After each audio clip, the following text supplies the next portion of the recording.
Welcome to Amsoil Championship Snocross presented by Traxxas. I'm Carly Applin, your host for the ISOC series the entire season. Joining me, of course, is my co-host, Mike Woodley. We're having a pretty good time here in Duluth, aren't we? I want to hear it. How about we having a good time, folks? Come on, let's hear it. Ready for some racing tonight. And welcome to, of course, the Amsoil Duluth National Championships presented by Bully Dog, the 21st annual. We're having some fun, and it's good, but it's going to be a lot of fun in a moment. But first, a little meaning with all the good things going on tonight. Absolutely. We have a very special group with us, as you can see them next to us and behind us. The United States Air Force is, of course, a partner this year again. We're so thrilled to have you.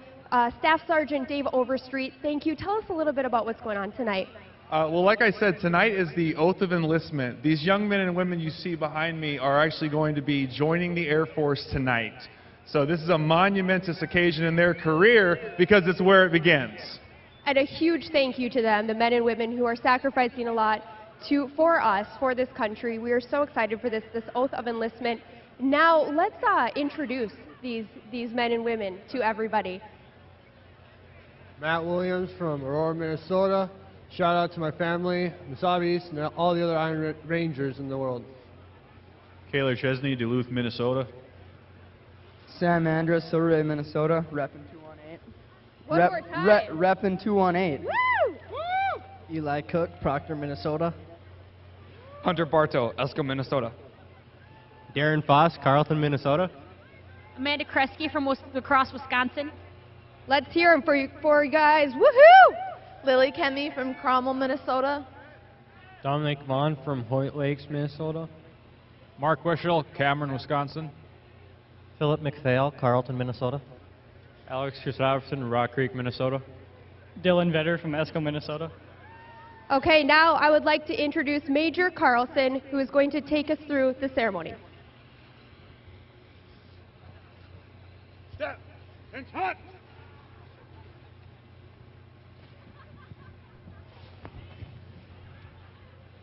Listees, raise your right hand. Repeat after me.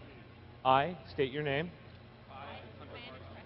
Do solemnly swear that I will support and defend the Constitution of the United States against all enemies, foreign and domestic, that I will bear true faith and allegiance to the same, and that I will obey the orders of the President of the United States and the orders of the officers appointed over me, according to regulations and the Uniform Code of Military Justice. So help me God. So help me God. That's it.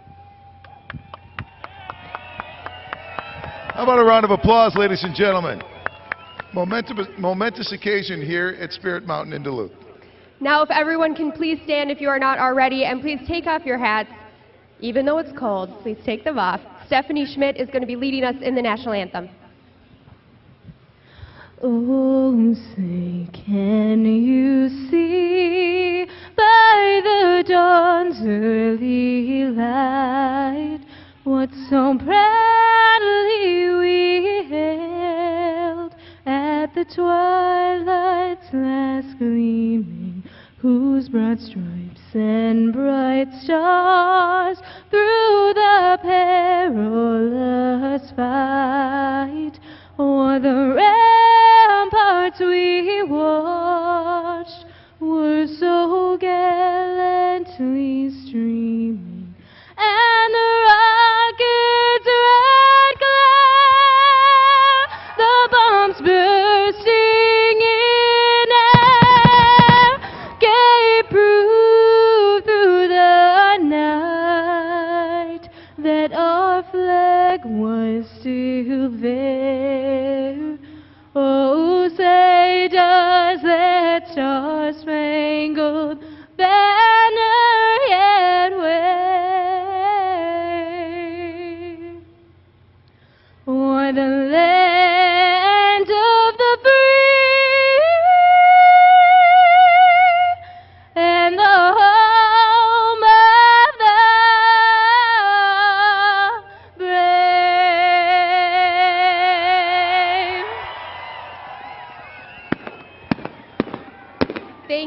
one more time, thank you to the United States Air Force. We are so lucky to have you as a partner and sponsor this year. Congratulations to everybody. And now have some fun watching the racing tonight. Thank you. Off we go into the wild blue yonder, climbing high into the sun. Here they come, zooming to meet our thunder, and the boys here with a gun. Down we dive, sprouting our plane from under, off on one hell of a course. We live in fame, moved around in flames, nothing can stop the U.S. Air Force.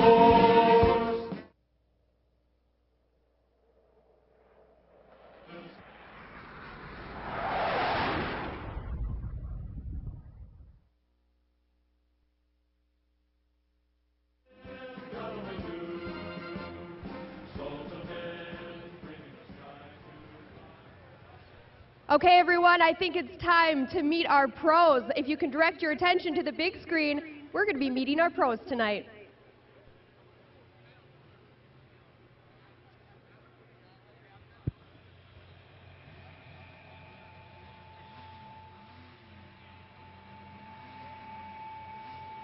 He's back, the ISOC fan favorite, Levi LaValle, a racer with a smile and an upbeat outlook. Levi's a Snocross ambassador, a larger-than-life character who helps put a friendly face to the sport. Levi made huge headlines on New Year's Eve. From Longville, Minnesota, please welcome Levi LaValle. As Launchin' Levi set a new world record for jumping a snowmobile. As a result, the snowmobile fans responded online in big numbers by voting Levi as the ISOC fan favorite. He wears number 108 on a Polaris. Levi LaValle.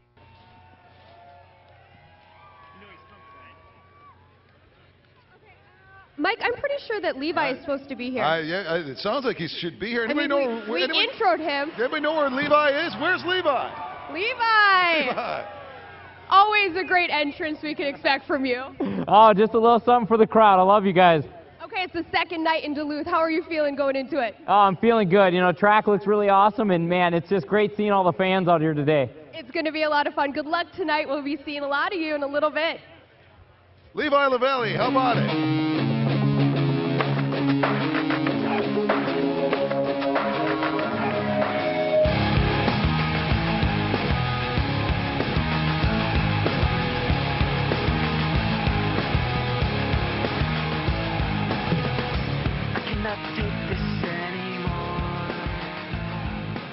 Let's now meet the top 5 drivers coming in to the Amsoil Duluth Nationals presented by Bully Dog.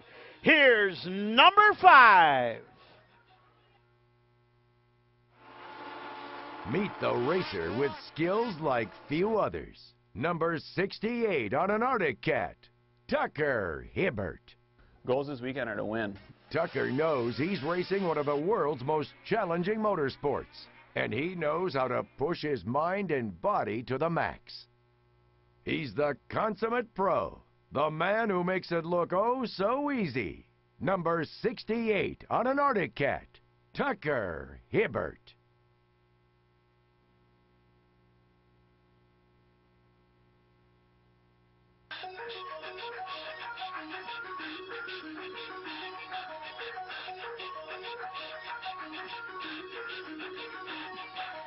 Forfeit the game before somebody else takes you out of the frame and put your name to shame, cover up your face. You can't run the race, the pace is too fast, it just won't last.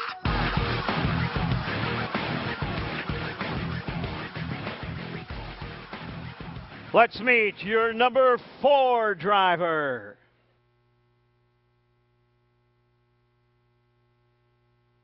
Here comes the savvy vet. Number 4, Robbie Malinowski, racing a Skidoo for Shearing Speed Sport.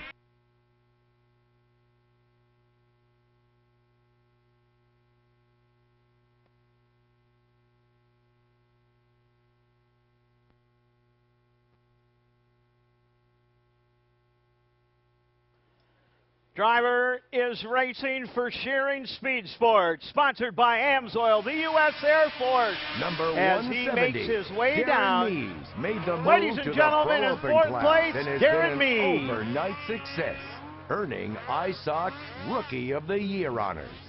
Darren caught a break when he signed up with Shearing Speed Sports. He's learned a lot and is now ready to prove he's ready. Number 170 on a Skidoo, Darren Mees.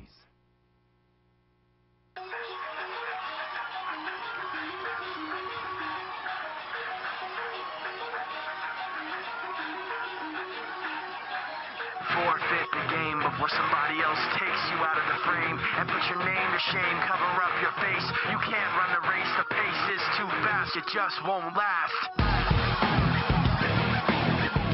And now your number 3 driver. Here comes the savvy vet. Number 4, Robbie Malinowski, racing a Skidoo for Shearing Speed Sports. Robbie has the been there, done that, seen it all kind of racing attitude. I'm trying my hardest, and that's all I'm going to do every day. Robbie is a time-tested veteran racer who provides leadership on and off the track. That's number 4, racing on a Skidoo, Robbie Malinowski.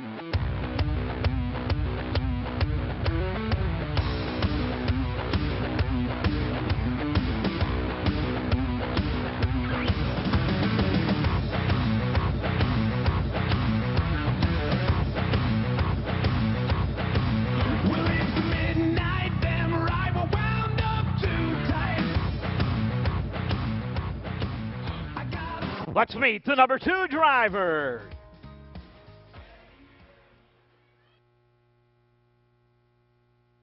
Meet ISOC's own version of the Boss. Number 837, Ross the Boss Martin. Racing for Judnick Motorsports on a Polaris. Ross has been racing for more than a decade. His time in the saddle has paid off big time. Ross has won it all, been on the podium more than 50 times, and he's ready for more. We have a lot of racing ahead of us. Anything can happen. That's number 837 on a Polaris, Ross Martin.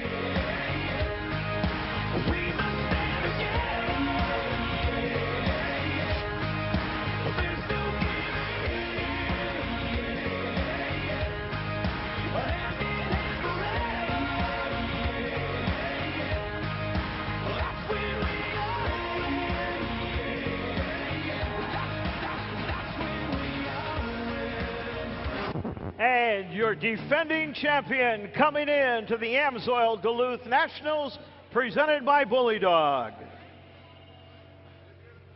Meet the champ, Tim Tremblay, racing on a Skidoo. Tim is back defending his Pro Open title. And this season, Tim is backed up by a new racing crew, the team at Shearing Speed Sports. So now I think I can win pretty much every weekend and be on top and be a top contender. Tim set the bar high. In less than 4 seasons, the big rangy racer from Canada has established himself as one of the top snowcross racers on the planet. Here comes the returning champ, number 11 on a Skidoo, Tim Tremblay. Look, if you had one shot, let's hear it for the defending champ. seize everything you ever wanted. Tim Tremblay, okay, as the defending champ, do you feel extra pressure going into this season for this big Duluth this weekend? You know, I don't feel any more pressure. I just want to go out there and give my best. And this is a new season, so of course I want to do as good as last year. And I'm just going to go from there. And Tim, I know a lot of your fans know it's going to be a lot of competition this year. The new team with Shearing Sports, what's that like for you? And are you gelling? Is everything coming together? Yeah, everything is coming together really good. You know, I like the team, and the sled is awesome. And I can't wait to race, man. See how it all plays out. It's going to be fun this year. What do you say, folks? What do you think? Let's hear it for one more time. Woo! The defending champion. Look, if you had Let's go up to Mike Schroeder, who's up in the booth. Mike? Thank you so much, guys. As, of course, Tim Tremblay pulls away on his Amsoil U.S. Air Force Skidoo. It's just about time. Everybody's amped up, ready to go. Coming up next, it's Pro Open Racing.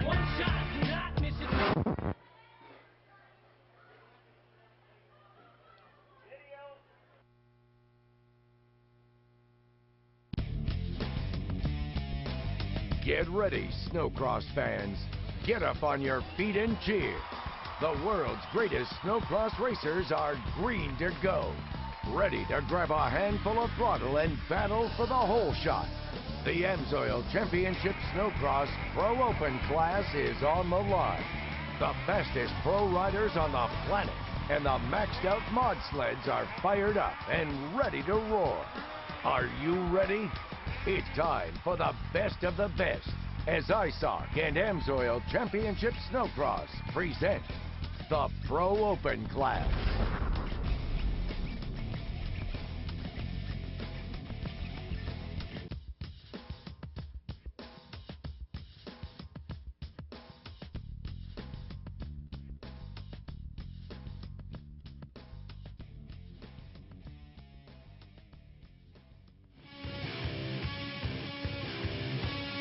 Back in the booth, Mike Schroeder along with Dave Derringer. And of course, Dave, this is what everybody likes to come to Duluth for. You know, we're going to be seeing Pro Lite, but right now it's time for the Amsoil Pro Open class. I tell you what, if you got a knife, let's cut some air here because that's about how thick it is.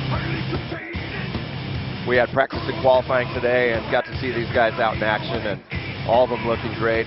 Tremblay, Ross Martin, Cody Cam, Tucker Hibbert, of course, and it's going to be a great night. We got a lot of action, Pro Open, Pro Lite coming up tonight, and the Pro Am Plus, also the older guys coming out on the track. I think there were some things that were stated during the pre-game show, the pre-race show, if you will, in the fact that really there's a number of drivers tonight that could ring the bell. Yeah, I mean, anyone could do it. Last night we had the Amsoil Dominator race, which was kind of a head-to-head elimination form style race, and it was really cool. Ross Martin came out on top, but there were some interesting battles. Levi LaValle was the most interesting thing that happened. Him and Tucker Hibbert had a great battle, and they kind of slammed into each other, and little action there, and Levi surprised some people with his performance. Just a couple of moments, we're going to give you the lineup for that first race that'll hit the racetrack. I want you to check the phones all day long. We've been telling you to, of course, text ISOC at 75308. Well, you know what? They have selected the winner, so it's your turn to check your phone to see if you've won. I mean, they're giving away a set of about $200 and some odd C&A Pro skis. They're giving away a case of Amsoil oil. They're giving away all kinds of things. So if you were part of the text to win, it's time to check your phone and see if you are a winner with ISOC and the Amsoil Championship Snocross presented by Traxxas. Mike Woodley joins us back in the booth. Mike, you've seen some of the drivers out there as they come around. They've got that distinct glare in their eye, don't they? Yeah, I really am excited about this. I think, as we mentioned in the pregame show, the appetizer was tasty last night. Now it's time for the main course. And while the Dominator was a story and compelling one, what happens tonight's going to really have the first basis for the whole season long. And it's a group at the top that's going to really challenge for this thing. And I'm really curious to see who's going to come out on top. Well, let's line up that first heat. We find Kobe Crapo on his Leighton Motorsports Fly Walker Evans Polaris out of St. Anthony, Idaho. Peter Narsa on a Skidoo out of course, Sweden, racing with Jimmy John's Gourmet Sandwich and, of course, Boss Racing. Cody Thompson, one of the Artie Cat drivers. He's out of Nisswa, Minnesota, sponsored by Artie Cat Speedworks and Camouflage. Adam Reinman. Now that's one of the drivers that's racing for Warnet Racing this year. He's on the 311 Skidoo out of Lima, Sweden. On an Arctic Cat, number 51 from Lakeshore, Minnesota. That is the Fratellone Company FXR Arctic Cat of Matt Pichet. Garth Kaufman on the Christian Brothers Racing Artie Cat out of Driggs, Idaho, sponsored by Michelob Golden Light and Drift Racing. Then on the Amsoil, U.S. Air Force Rockstar Energy Drink number 9, Darren Meads out of Stanchfield, Minnesota, and Justin Broberg. Oh, and a big off on the downhill. One rider already down. That kicker before the finish line has been getting people all day long, and he's down. He's leaning over, holding his stomach. Meanwhile, we watch them as they go back up the hill. Your early race leader is Darren Mees, Cody Thompson right behind him, and then Petter Narsa. It's still yellow in that part of the race course as the sleds work by that down driver. Cody Thompson has now moved his Arctic Cat out in front. Mees slots back into second, Petter Narsa, and then Adam Reinheim. That is the new driver from Sweden. So that might have been Pichet that went off early. Matt Pichet possibly, yeah, there it I is. believe so, yep, number 51, because we did not see him as he came across the timing stripe that first time. So Matt Pichet out of the race. Meanwhile, we go back up front, Cody Thompson, and again, he's on one of the new Arctic Cats. It's interesting how they've changed the geometry on that. It's supposed to be a much better handling sled, which makes them easier to turn. Darren Meese obviously in second place too, giving him a push, less than a second behind him. Out into the corner, we watch the video as they work through that skidoo sweeper, back through into the Polaris corner, and then up through the back part of the racetrack. Levi LaValle told us with the wind down a little bit tonight, the dust is going to be kicking up and tough to get out of the view, and you're seeing that on the play here. When you get behind a sled, it's tough to see. And you know what? It's not as bad when we run just 8 or 10 sleds. They're running 8 in each heat here, with just 8 sleds on. Now let's put a final out there with 15, and I wouldn't be a bit surprised that the final's probably going to go 25, 30 laps. That snow dust is really going to hang here, so it's going to be important to qualify well so you're up front so you can get out in front before you run into the snow dust. A great shot there from one of our cameras, and you've seen exactly how that dust is hanging. Yeah, you don't want to be on the second row going into that final and coming out on the start. You're already behind and eating that roost and getting that snow in your goggles every lap. Not and cool. It was described to us that is not regular snow. It's artificial snow. It's like little ice crystals. It's a different consistency, and it's not a pleasurable one when you're looking through it. Cody Thompson still out in front. Darren Mees in second. That, of course, the Amsoil U.S. Air Force sled. Petter Narsa on the Jimmy John's Skidoo. Then it's Reinman, Kaufman on Michelob Golden Light, Arctic Cat, Broberg, and Crapo. Thompson looking good. He rode well today in qualifying as well, and surprising a few people. Mees, he's coming of age and getting up in the mix as well. There you see on your camera shot there the battle for 3, 4, and 5 as we go back to the top side of the racetrack. Thompson, the pride of Nisswa, Minnesota, making some noise here in this first heat.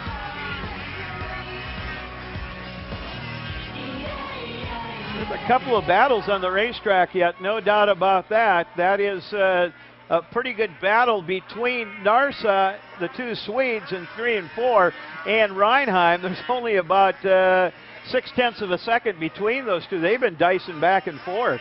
Yeah, it's been good race so far, and let's see if Mees can catch up a little bit. Narsa still hanging on to that 3rd spot. Thompson working up the back. You see him making the turn. Now we're going back down to watch them as they go through the back part of the racetrack and up towards the front.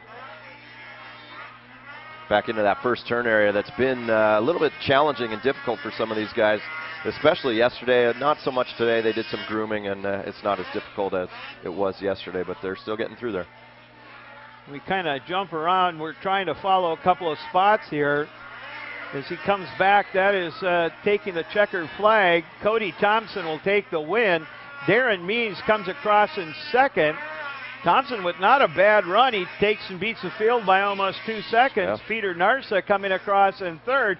Then Reinheim, Kaufman, Broberg, and Crapo. Matt Pichet, as you indicated, that was the driver that had the wicket off on the downhill. I didn't see what happened. He had an outside line. If he may have caught a little ice ridge or a kicker in there, something like that. But boy, it just really pitched him off the sled.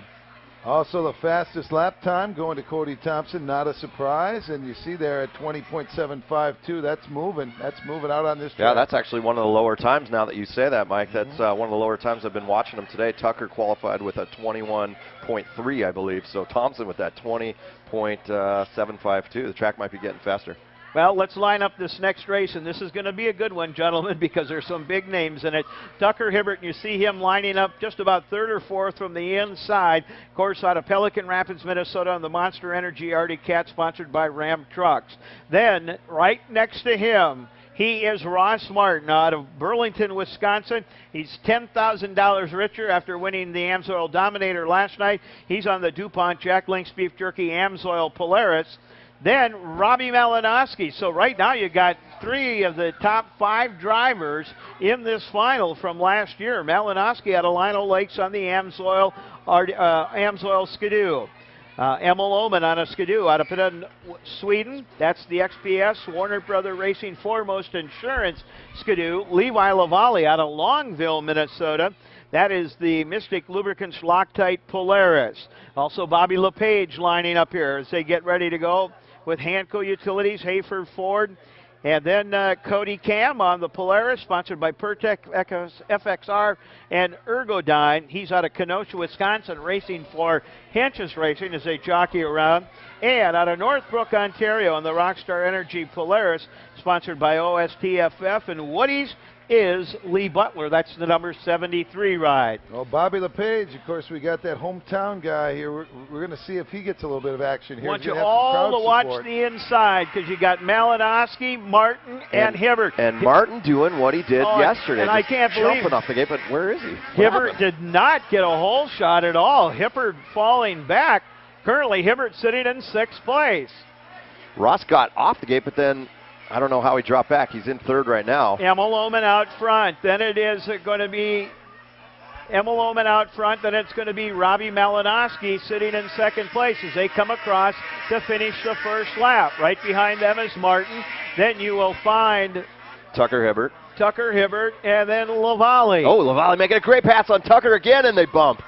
Just like last night, Mike. Hello, you remember me? Yeah. That was just a little love nudge. You should know that. Well, last night was more than after last night. Last night was more than a nudge. This was a nudge here, and that wasn't too bad. Emil Oman out of Sweden, racing with Warner Racing. You know, towards the end of last year, he really started to come on. Not looking too bad, and matter of fact, looking pretty strong on the racetrack right now. That snow dust, you can see with the camera shot of the uphill, really making it difficult for you to see as they go up through that back part of the racetrack. Now, a guy that everyone's keeping their eye on and talking about is in 6th place, and that's Cody Cam on the 53. He's right behind Levi Lavallee, and let's see if he can move through the pack. There you see Malinowski right now as he goes back up to the front part.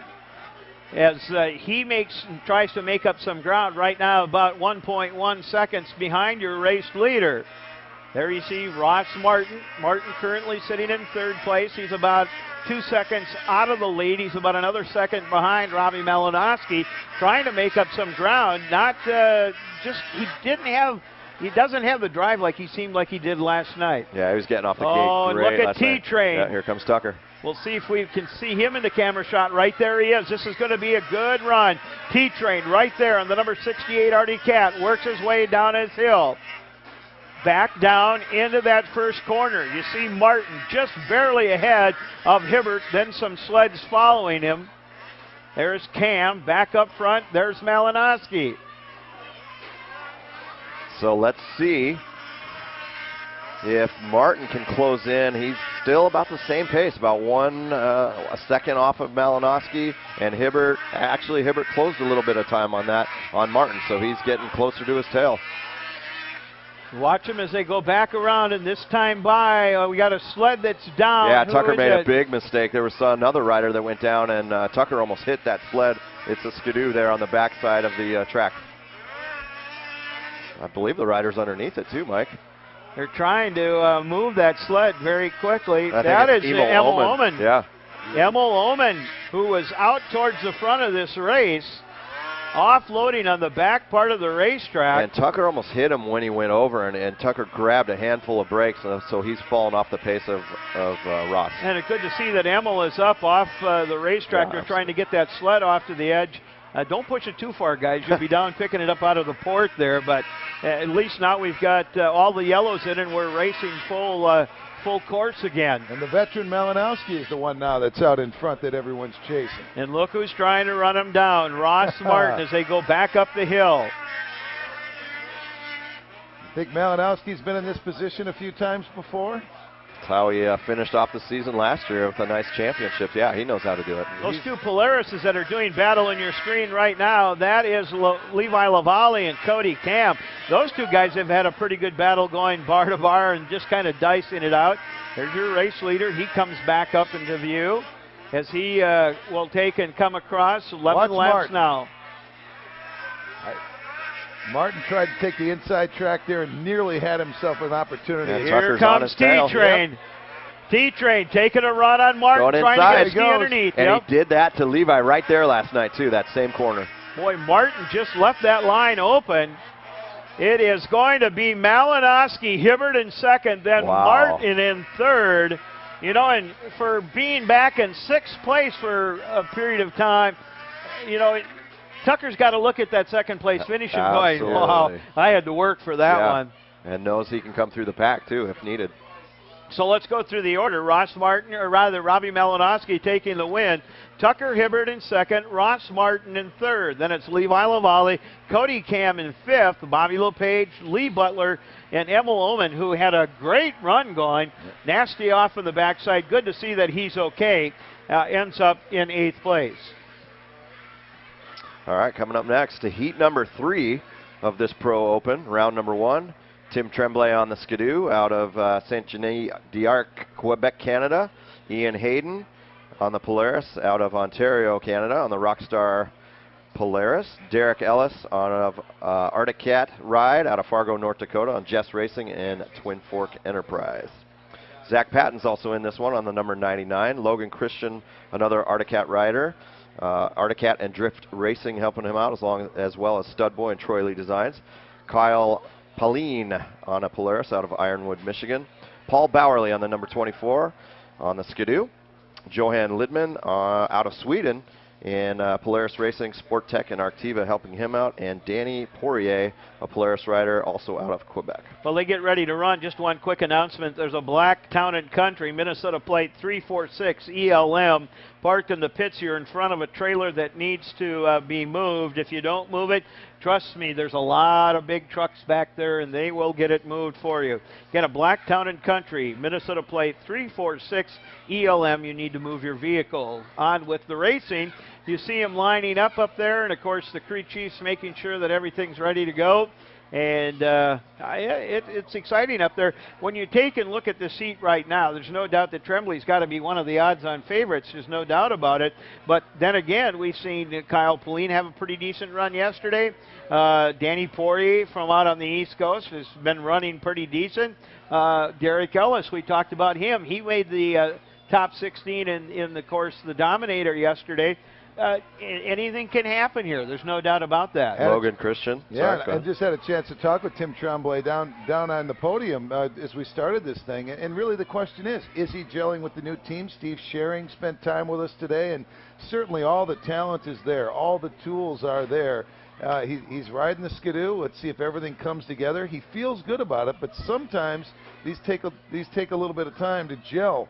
Being with the new team, being a defending champion with all these new guys we keep talking about, plus the old veterans, he's got the defending champ's going to have a tough time showing that he's ready to go. I'm noticing, Mike, that the wind is picking up too, and I'm starting to see some snowflakes fly. Very much so, and of course, as if the visibility is not going to be bad enough as we get around here, it is going to, of course, pick up, and it'll be a little bit more intense here as we get going. So. Looks like one rider crowd out there too. I was just mentioning, guys, crowd. I was just out there, a big crowd, a lot of excitement out here, families, the support in this area for this event. You might not be able to tell as much from what we're showing you as you're watching this live, but this is a packed house, exciting. people ready. They know the sport, and they're really ready to cheer on We their can favorite hear them rider. in the other room hooting and hollering over there. It Bunch of sounds kids like back there having fun, there's definitely some certain fan sections that are cheering for their favorite driver, as it should be. I mean, you know, these guys definitely have a following. Not only do the racers have a following, but brands have a following. There's a real loyal following behind Arctic Cat or Polaris or Skidoo. Sure. What that is actually is the Traxxas RC track, and those kids are all racing their RC cars back there, so they're having a blast.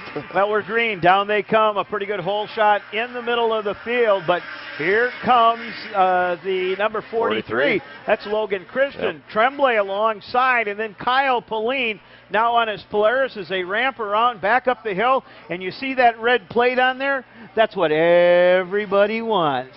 The number, well, he's got the number 11 on it, but it is the number 1. He's the title holder from last year, and Tremblay looking good already. You know, they talked about that. They were wondering, and here's a couple of sleds that are together in the backside. We had a camera shot there for a second. You see the yellow waving down in the corner. But why? I don't see the rider down. There they are. They're just freed up. There is one of them right there. I think that was Derek Ellis, one of them, and the other driver was probably Ian Hayden. Those are the two drivers. You know, they talked to the drivers here, and they wanted to do that. They wanted to make a red plate with a number 1, but nobody wanted to give up their number. Sure. So, I mean, whoever the points leader is still is going to have the red plate with their number on it. So, red is good. Otherwise, you're going to have that standard white plate here in the Amsoil Pro Open class. Tremblay with a 2.6 second lead over Logan Christian. Bowerly in 3rd, and Johan Lidman in the 4th spot on his Polaris.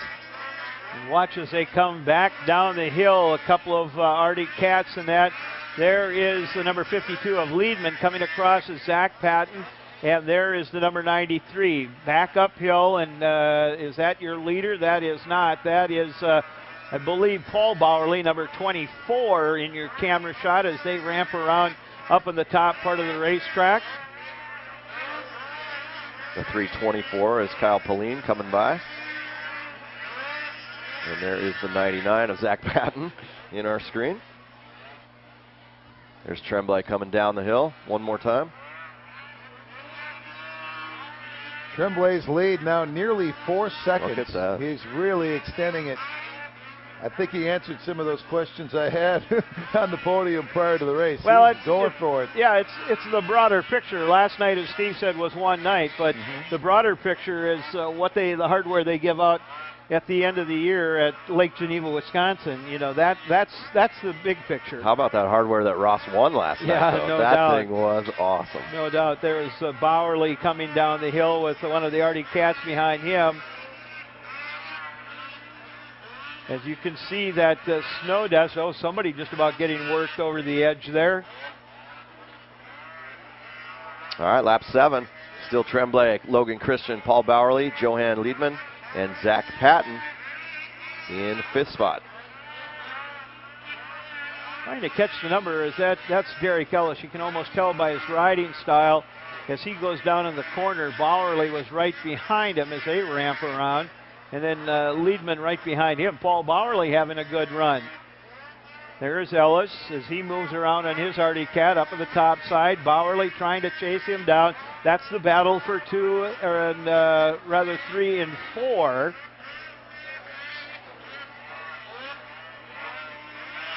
That's Logie, matter of fact. They should stand corrected. There's your race leader.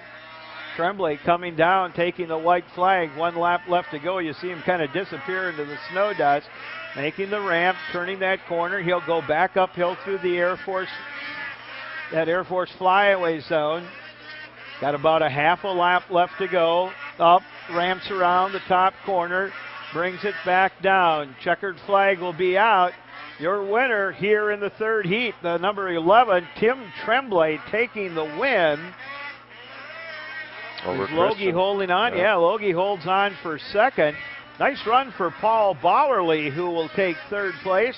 Then it's Johan Liedman in 4th. The rest of the sleds work their way across. Zach Patton will come across there in 5th place. Pauline, Ellis, and Hayden end up the field. So, gentlemen, that's our first round of qualifying in the Amsoil Pro Open class. Well, we said that it was going to be good racing. No doubt it was some good racing. You know, when Steve Shearing was with us a little earlier today, I had to, he had a little sense of confidence that he felt that his guy was going to come out tonight and be the defending champion and show it, and we just saw it right there. That was a dominating 5.8-second win over Christian. That's as big of a win as we have seen in any of the heats in any of the races this year. All weekend so far, yes, correct. And what a time to do it. And look at his time. Look at his time, 21.1. What did Tucker have? A 21.3, I believe, right? Yeah, I was trying to think if I'm not mistaken, that there was a 20-point-something here the heat before. So not the fastest lap, but that was Cody Thompson. But he was so consistent. I don't know if there was any miscues at all by Tremblay the whole way. Well, guys, we're going to move into Pro Lite racing. Of course, we've seen them. This is their second round, heat number 1.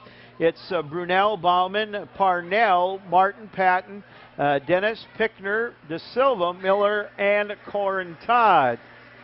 Right back out in front, a couple of drivers, Lucas Brunel, Matt Pickner. Pickner out of Owatonna on that Arctic Cat.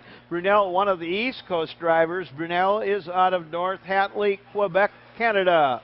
That uphill section getting a little rough. These guys slamming the tops of these jumps, and it kind of slows them down. The guys in the back of them, there's a sled upside down. 2, 3 of them now piled up at the top of that corner. Boy, and they could be tangled together up there. They'll try to get them pulled apart as we watch the, there you see them, who's all involved in that Polaris, that one, is it 136 or 186? Wonder if that isn't Justin Parnell. Look at the yellow waving up there. They got to go way around to the outside. Corin Todd, actually. Yeah, Todd would be, I believe, the Skidoo. And all that while, Lucas Brunel is out in front, followed by Matt Pickner and Dylan Martin, 1, 2, 3. Dylan Martin is Ross's younger brother, so good to see him back. He's had a bunch of injuries over the last few years, so he's back on his Polaris in third, holding it down. Yellow flag still waving up there, so they've got to be careful going around. Here comes your race leader, right back down in front. And Brunel, Pickner, Martin, J.B. Dennis is now up to 4th. Nicholas Bowman in the 5th spot. Nick Patton now on Skidoo in 6th. And Jake De Silva in the 7th spot. Looks like Corin Todd getting going after that pile up there, but he's still a lap down.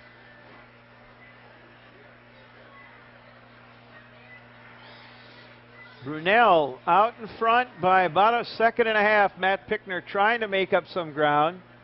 There you see Brunel going back up the back part of the racetrack on that number 228 Skidoo. Makes the sweep in that transition area. You can see how far back Pickner was, your race leader, going across the Amsoil finish line. Boy, Pickner trying to work him over. There's Pickner on the outside. Here comes Pickner. Matt Pickner out of Owatonna going to try the outside. Yeah, he's on him. That outside hasn't worked a whole lot, though. We've seen the inside coming into that corner. There he goes. He squares it up. Oh, and they bump. Coming into the next corner. Still Brunel. And I'll tell you, I know Pickner. Pickner is a pretty clean driver. Right. He's probably feeling pretty bad after that. But, man, there's times you just got to push it. Yeah, absolutely. You gotta, what's it called, bump and run? There's a lot on the line. Absolutely. Now your leader still out in front, Lucas Brunel. Brunel from North Holly, Quebec. And a couple of other drivers starting to catch up. Dylan Martin, I believe, one of the drivers that's coming up in the field here. There's another Arctic Cat coming up on him, though. The 198 Pickner, 193. He's moving in on Martin, actually. At the finish, yeah, sorry about checkered that. flag out. Brunel will take the win. Dillis Martin will end up in second place. J.B. Dennis in third. Pickner falls back to fourth. Nick Patton, Jake De Silva, Nicholas Bauman, Corin Todd, Justin Parnell, and Dusty Miller. All right, let's go to Pro Lite Heat number 2. And it's Brian Ludwig on his Polaris, Jesse Hendrickson on an Arctic Cat, Nice Kallstrom out of Soderman Galvorg on a Polaris, Andrew Leaders on a Polaris out of Colby, Wisconsin, Jeremy Van Dolder on a Skidoo, and John Stenberg, who rode well this afternoon out of Sweden on a Team Bowerly Racing Digital Inc. ride, the number 259. Joey Sagan on a Skidoo out of Ontario, Canada as well. Royal Distributing helping him out. Jordan Kraus on the 105. Corbin Anderson and Renaud Alexander, who's been doing pretty well every time we see him out there. Here we go. Down they come, and across first is Andy Leaders on that number 857 Polaris. Leaders, of course, out of Colby, Wisconsin, racing for Fly, Bully Dog, and Walker Evans Racing Shocks. Well, they are all bunched up 2 and 3, though. Stenberg and Renard Alexander doing battle on their Skidoos. Look at these guys bar to bar. Yeah, this is going to be a good one. We saw each of them. They were in different heats this afternoon, and most of these, Leaders had his win. Stenberg also. We've seen Kallstrom up there. He's in 5th, but he was in the mix all day as well. Lundberg able to make a move and get around Stenberg, though, and now he's making a run on Alexandra. Yep, trying to get in there. See if he can get that Polaris around the Skidoo. A lot of guys having trouble in that corner there. Well, they were just about bar to bar over the finish line. Here they come down in the corner. And he may have gotten him. Nope, not yet. Bernard's holding on. Boy, look at Ludwig. Ludwig just trying everything he can to try to get around that 793 Skidoo. Leader's still holding it down, and he's only got a 2nd lead on Alexander. Ludwig, Stenberg, and Kallstrom.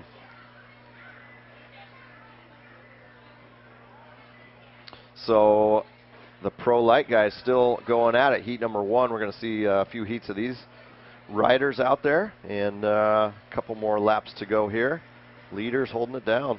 Leaders fastest lap thus far, 23.47 seconds. Not by a long shot the fastest lap, but there's been a lot of strategy in this race. It seems like in these races right now they were trying to hold off each other as they're each trying to make a move. Seems like the track's getting off, pretty torn up too. I see a lot of holes, and they're going down deeper than they have all day. And of course, a lot of that, you talk about these drivers as they work their way around here. That's where the good drivers can learn how to change their rhythm a little bit, their entrance speed, their exit speed out of some of these areas. Granted, it's going to be tore up, but that's where you have to be adaptable. Yeah, absolutely. You got to, like you say, adapt to the track and change with the track, and everyone's got to do it. It's not just for one person, so everyone has to go through it, and it's going to change every time they go around. Leaders lead now exceeds 2 seconds. Leaders over Alexandra, then Ludwig, Stenberg, Kallstrom, Sagan, Kraus, Anderson, and Hendrickson in this Pro Light heat. Spreading out a little bit now. Leaders has a 2-second lead on Alexander, and Ludwig another 2nd back, but we're getting a little action there, the 108. My eyes are deceiving me, 105, Jordan Kraus battling with Sagan there. Stenberg making a bit of a move there too in 3rd, trying to push for 2nd. Your race leader, you see him in the camera shot right there, Andy Leaders, working his way around. Checkered flag is out. He is going to take the win. Nice win for him, a little over 2 seconds ahead of the rest of the field. Renard Alexandra holds on for 2nd. Stenberg will come across in 3rd. Then it's Kallstrom. Ludwig, Sagan will end up in 6th. Kraus, Anderson, Hendrickson, and Van Dolder. Some good racing up front. Tell you what, Andy Leaders got the whole shot. He did exactly what he needed to do, stay out front. Yeah. Corbin Anderson, despite finishing in 8th in that race, had the fastest lap at 21.056. So he was making something up down the stretch. And certainly not in the top 3, but a nice time on that lap anyway. All right, looks like we're going into heat number 2, Mike. Heat number 3, round 2, yep. And that'll have Andrew Bailey aboard the Polaris from Malone, New York. Garrett Mees is on the Skidoo from Staunchfield, Minnesota. Cole Manning on Arctic Cat out of Winnipeg, Manitoba. Kevin Benoit involved as well. And Lincoln Lemieux on the Skidoo. Corey Watkinson, Dylan Hall, Michael George, and Tyler Heineman on the Polaris.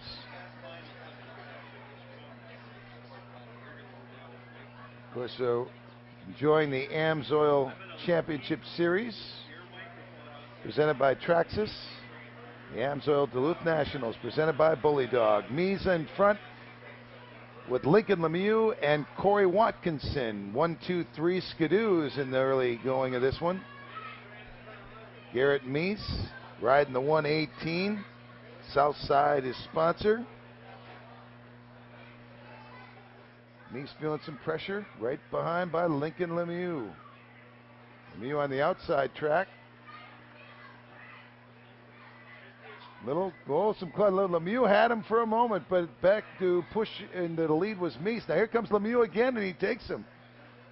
Tell you what, that's a strong racing family that you watch out there. He is very crafty. Lincoln is a great racer here in this class. And coming down with that lead, Garrett Meese, Lincoln Lemieux battling. Corey Watkinson in the battle as well. I'd like to be the guy out there in the Polaris. He's surrounded by 7 skidoos. Don't gang up on me. Yellow up in the top part of the racetrack as our drivers work through that. Here comes your race leader. Lincoln Lemieux got around me. So it's Lemieux out front as we watch him work through the transition area. Back up the back part of the race course through the Amsoil or the Air Force flyaway. Lemieux made that nice move, and he's been able to hold on. Meese trying to get back in the thick of it, about a second and a half behind him. And Corey Watkinson, keep an eye on him on third here. He's trying to make a move here on Meese.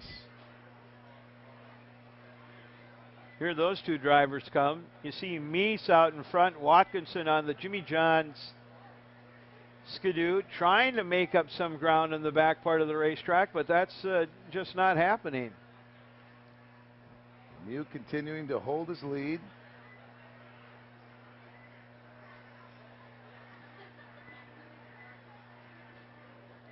Garrett Meese again giving chase, but nearly 3 seconds behind. Lemieux with the best lap time so far as well at 22 seconds. Man, and he was out front for a long time in this race. Apparently had some kind of problem, either a problem with the sled or just kind of fallen off a little bit. Lemieux, one of those many East Coast riders from St. Johnsbury, Vermont. Seeing a lot of East Coast representation out here at this Amsoil Duluth Nationals. Second and third. Bully Dog. Second and third is where the battle is now. Caven Benoit doing some battle with Meese. They were just about a 1/10 of a second apart as they went down in the corner. Checkered flag out. We watch your leader as he comes back down. He will take the win. Lincoln Lemieux. Caven Benoit looks like he brought in second, followed by Garrett Meese, Corey Watkinson, Cole Manning, Michael George, Dylan Hall, and Andrew Bailey. 1 through 7 skidoo, Polaris in the 8th position in this race. No surprise, Lincoln Lemieux with the fastest lap out of the group, and Lincoln Lemieux is your winner in this heat in Pro Lite Division here in Duluth. Round 2, heat number 4 will be on the line, Mike. This is the way they'll line up. Course on the Artie Cat, the number 901 sled. Joel Westerlund, sponsored by Artie Cat, and also by Mellon Strong Motors. The 931 out of Eagle, Idaho. That's the Layton Motorsports sled, and they are green down in the corner. That's Trevor Layton. You've got Wallenstein, Scott, Telfer, McClelland, Endel, Byers, and Muller. Jake Scott, your early race leader. That's the sled out of Levi LaValle Racing. Jake Scott, a very strong competitor out of Port Jefferson Station, New York, leads the field around here. Got off to a nice hole shot, and he's holding that lead now. And big battle right now between second and third, and really that 4th and 5th position. Yep, that's Telfer. And you see those two guys right now, both of them on skidoos as they work their way back up the hill. It would be Wallenstein on the outside, Telfer on the inside. They dice around. A couple of sleds do a little touch and bump up in the top side. No harm, no foul. It's still Jake Scott out front. Story right now, not Jake Scott, who's got a commanding lead, but what's going on between second, third, and fourth? A lot of jousting going on between those riders, Talifer, Wallenstein, and then Byers. Wallenstein trying to come back on the inside, take a line away from Talifer, but that did not happen. Still Talifer in second. That's a good battle between those two guys. Jake Scott just pulling away, about a 3.5-second lead. You've seen just about a whole straightaway difference between those two drivers. Still Tolfer in second, Wallenstein in third. Then Byers, Muller, Layton, McClellan, and Westland. Wallenstein out of Cadillac, Michigan, pushing the Canadian in second. That's Talifer.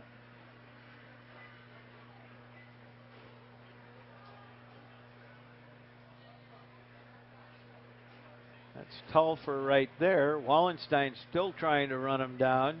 Great camera angles. You're able to see exactly what they're seeing when they're coming around and kicking up the rooster.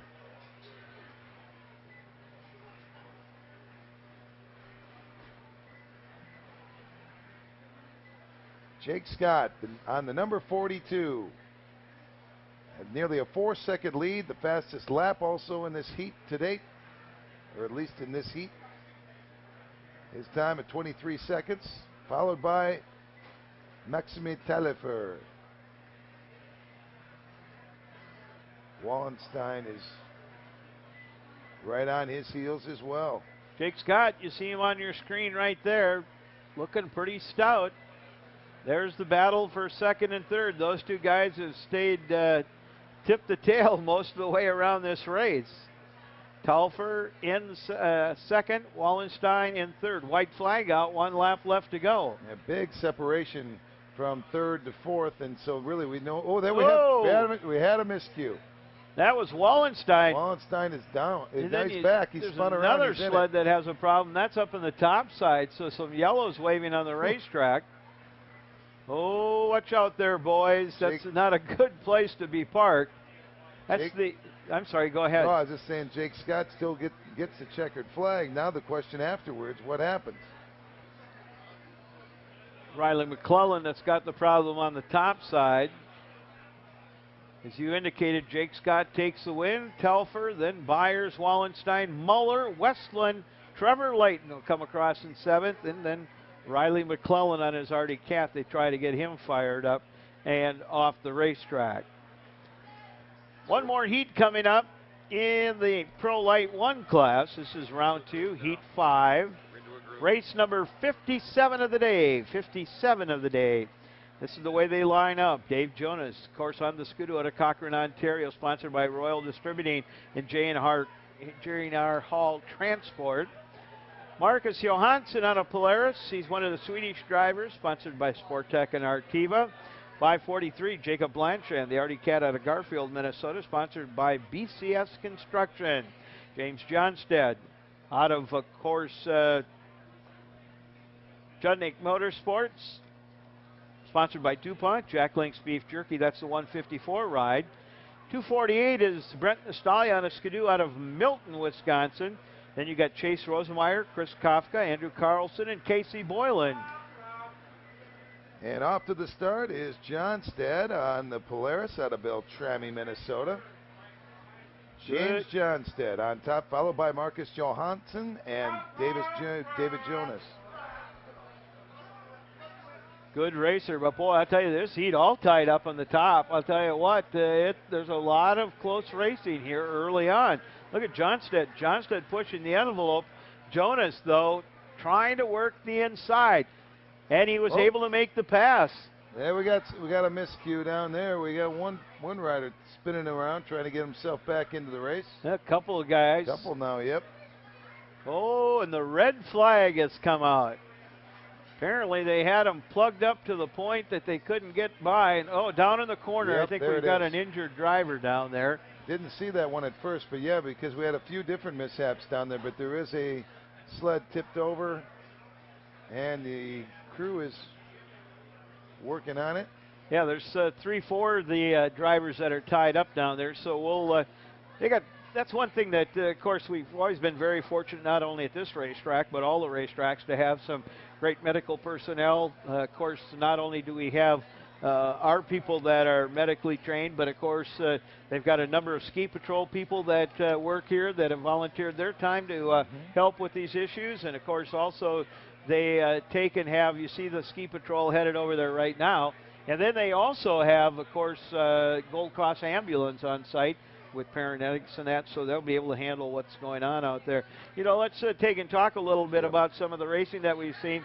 We talked about the Amsoil Pro Open class, but even as we go into this Pro Lite class, it's been pretty dicey. There's been some pretty good racing. Yeah, there has. Well, there's this is a big sport and an emerging sport, and a lot of these people would like to move up and become the people we talk about and the people we highlight on our television shows, and certainly this is their opportunity. An event like this, again, when conditions can be a little challenging, they can make a name for themselves. And certainly, as you know, part of the game, if you want to call it a game, because it is also to attract new sponsors. Very much so. And to do something to make that sponsor say, hey, I want you. Well, sometimes that is being a little bit of a risk taker or trying to do something that can get them out there in the limelight. And that doesn't, you know, there's a reason why they call it a risk. A lot of times there's reward, but a lot of times you can fall a little short. And that's really what this is all about, an opportunity for a lot of these riders to make a name for themselves this weekend. You see on the screen, those of you that are watching, of course, on the World Wide Web and even on the jumbo screen here, make sure that you tag us. And you can follow us on Twitter. And are you on all these social media? I am. Yes, I am. I've decided it's the place to be, and that's where you have to be if you want. Well, I have a daughter who's a freshman at the University of Minnesota, and I have a son who's soon to be a senior next year, and that's the world they live in. And I'd just as soon be in their world as much as I can, so therefore I am on Facebook, Twitter, not yet Instagram. Sometimes but that's the only way you know what they're really up to, right? Well, it's all an education for us. It is.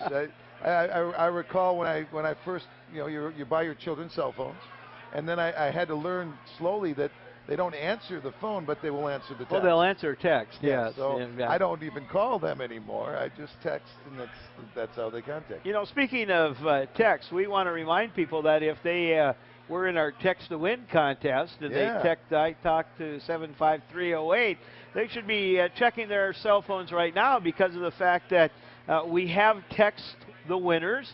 And somebody is up a pair of C&A Pro skis. Somebody's up a case of Amsoil oil. There are a number of things that are given away, so we want to make sure that we remind those people that they should get their phones out, make sure you check them, so that if you did win, you know that you can pick up that prize. That's huge. So. I'd also like to reflect for just a moment, since we have a pause. It was moving. I was out on, of course, on the tabletop at the finish line when several men and women were inducted into the Air Force in the Air Force Academy or the Air Force tonight, right here, and they did that. And a lot of those young men and women are from the area up here, and just hearing them talk and how proud they were, just standing there, many of them very cold, not caring because they were about to do something important for themselves, their family, and their country. So I certainly applaud each and every one of them, and that was moving to see a number of people. I think it was about a dozen strong. You bet. You know, defending our country, defending us, making us our life and our ability to enjoy this sports like this, activities and the like neat this. thing about the delayed early entry program, some of those guys may be seniors in high school yet. It allows them to finish their high school, get their GED education, then go into the Air Force and follow up their dream as to what they may want to go into. Like we said, there's literally thousands of different opportunities for someone that goes in the Air Force. And I know that since I've been working with ISOC and the fact that we have had a number of individuals that have worked with the U.S. Air Force, that have been literally thousands of people that have joined the delayed early entry program. And again, I'm hearing some of their conversations down there right before they're inducted, and you hear the local cities around here, Aurora and Hoyt Lakes and Proctor and Duluth, and certainly seeing these young men with their future ahead of themselves, young men and women, I should say, and we wish all of them the absolute best. A lot of their families were here as well, watching the snowmobile racing, of course, tonight, and everything we do with Snocross, but also watching their young men or women make a big step in their lives. So I just wanted to throw out congratulations and a thank you to all of them for helping us and defending our country. I believe the driver that was in the corner, and he rode off in a quad, and they were going to have him looked over, was Brent Nastalia. I seen his sled come off, so that's good news You know, it's tough racing out there, but good to hear that he's up, and he'll be checked out to make sure that he's okay. You know, we want to remind people that, of course, this year the Amsoil Championship Snocross is on CBS Sports Network. Don't miss the premiere airing on December 30th, 2012 at 10:30 a.m. Eastern. And the thing that we want to remind people is that they are half-hour programs this year, and it is every week, so it is 16 weeks in a row. What else is outstanding about this, I think, for the sport is it has been regionally broadcast. It has had television coverage, certainly, and then X Games was a big deal. But right now, what's going to happen is a lot of these other areas are going to be watching it in places like Florida and Arizona, and we're going to be developing and growing the fan base even larger than it is. It's congratulate everybody there. It's going to be good for the sport. Well, we watch the drivers as they get ready. James Johnstead is your leader. And I believe since they hadn't completed a lap yet, that it's a total restart instead of single file.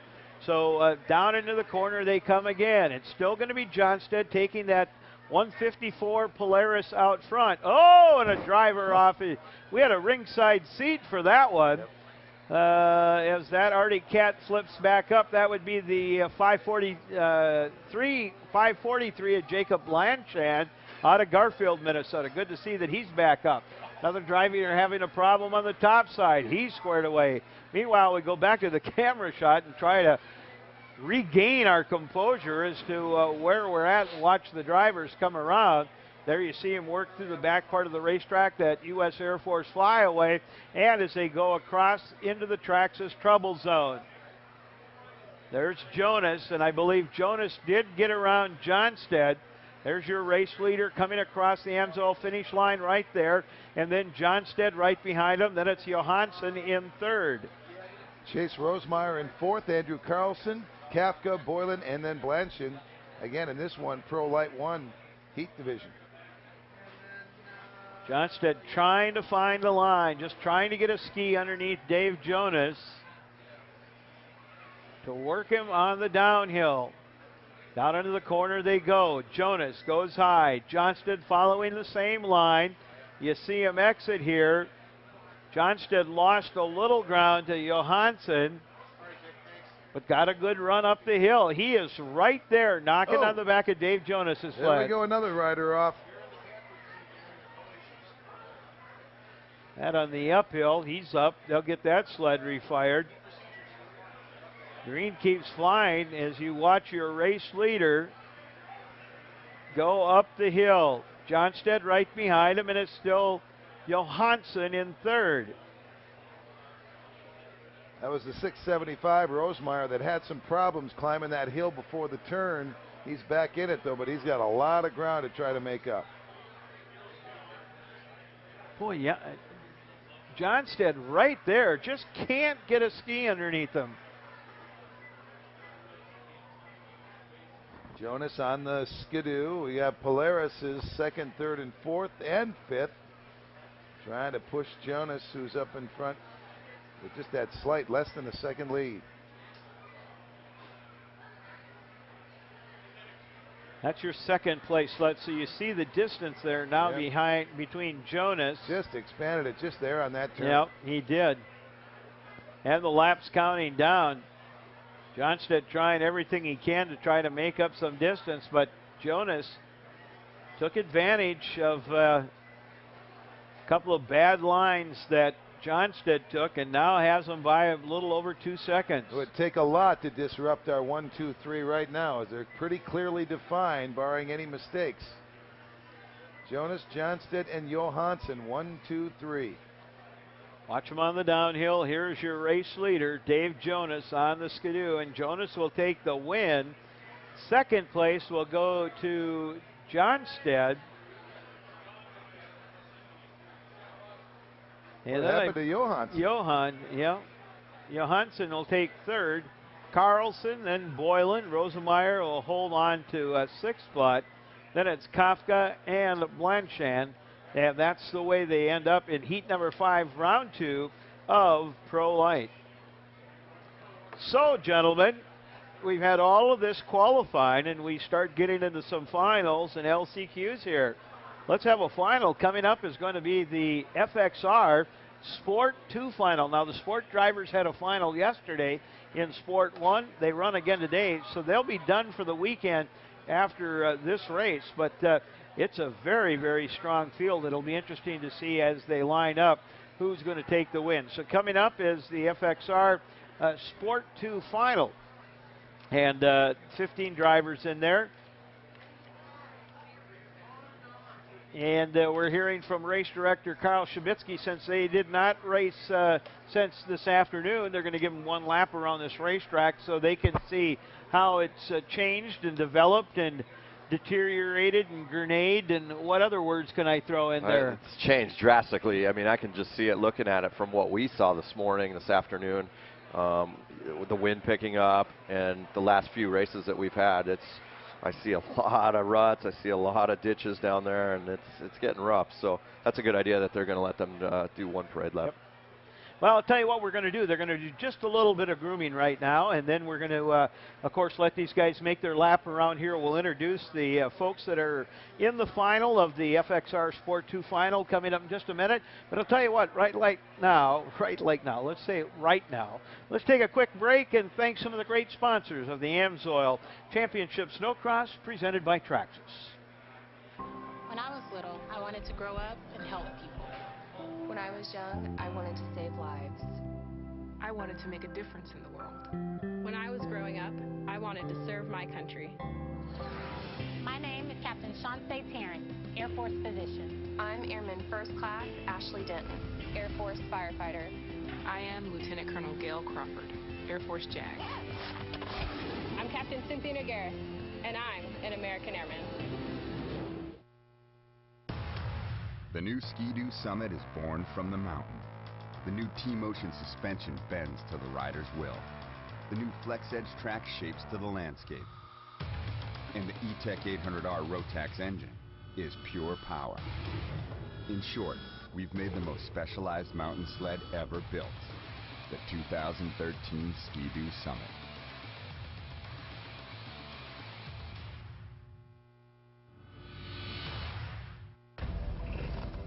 Any engine,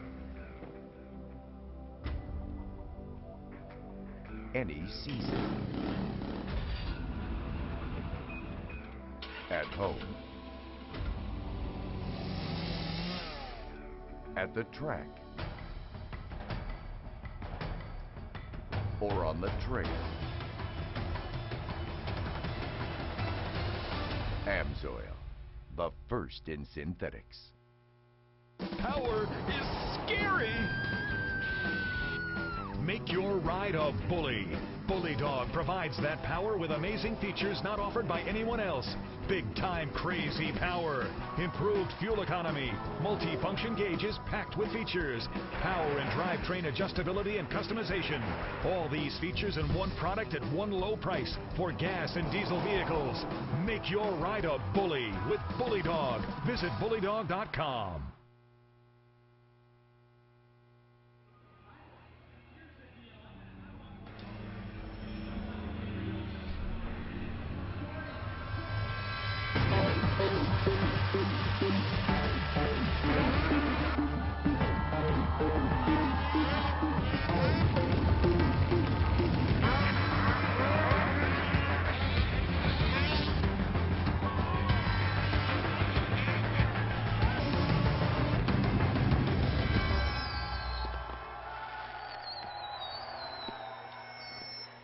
Every Sunday, CBS Sports Network. I know that I will be there, and I'm sure that you guys will be too.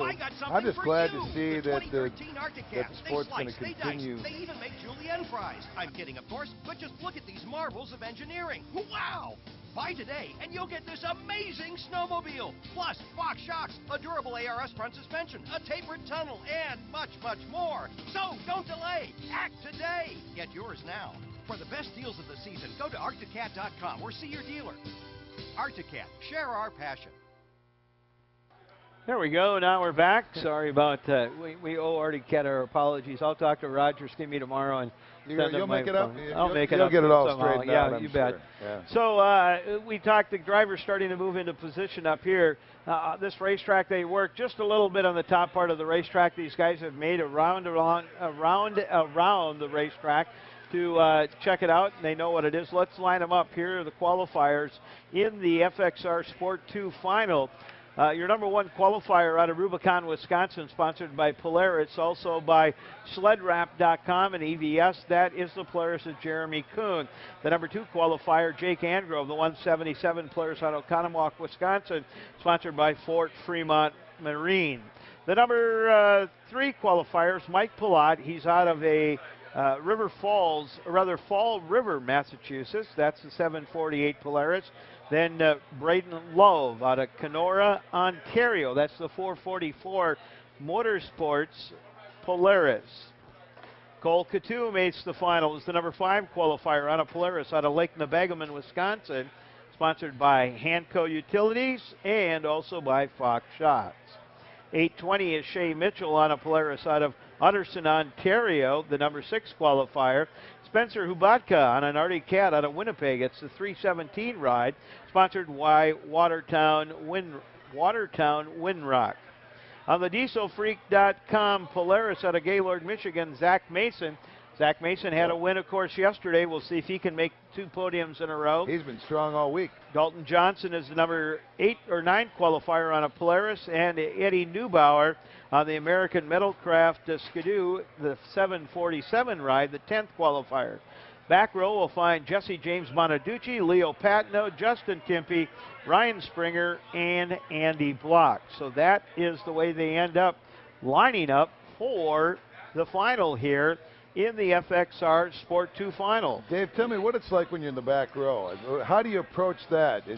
Well, there's tricks. I had an old friend in the Arena Cross series, and he always liked to line up on the back row, but he lined up on the inside of the back row.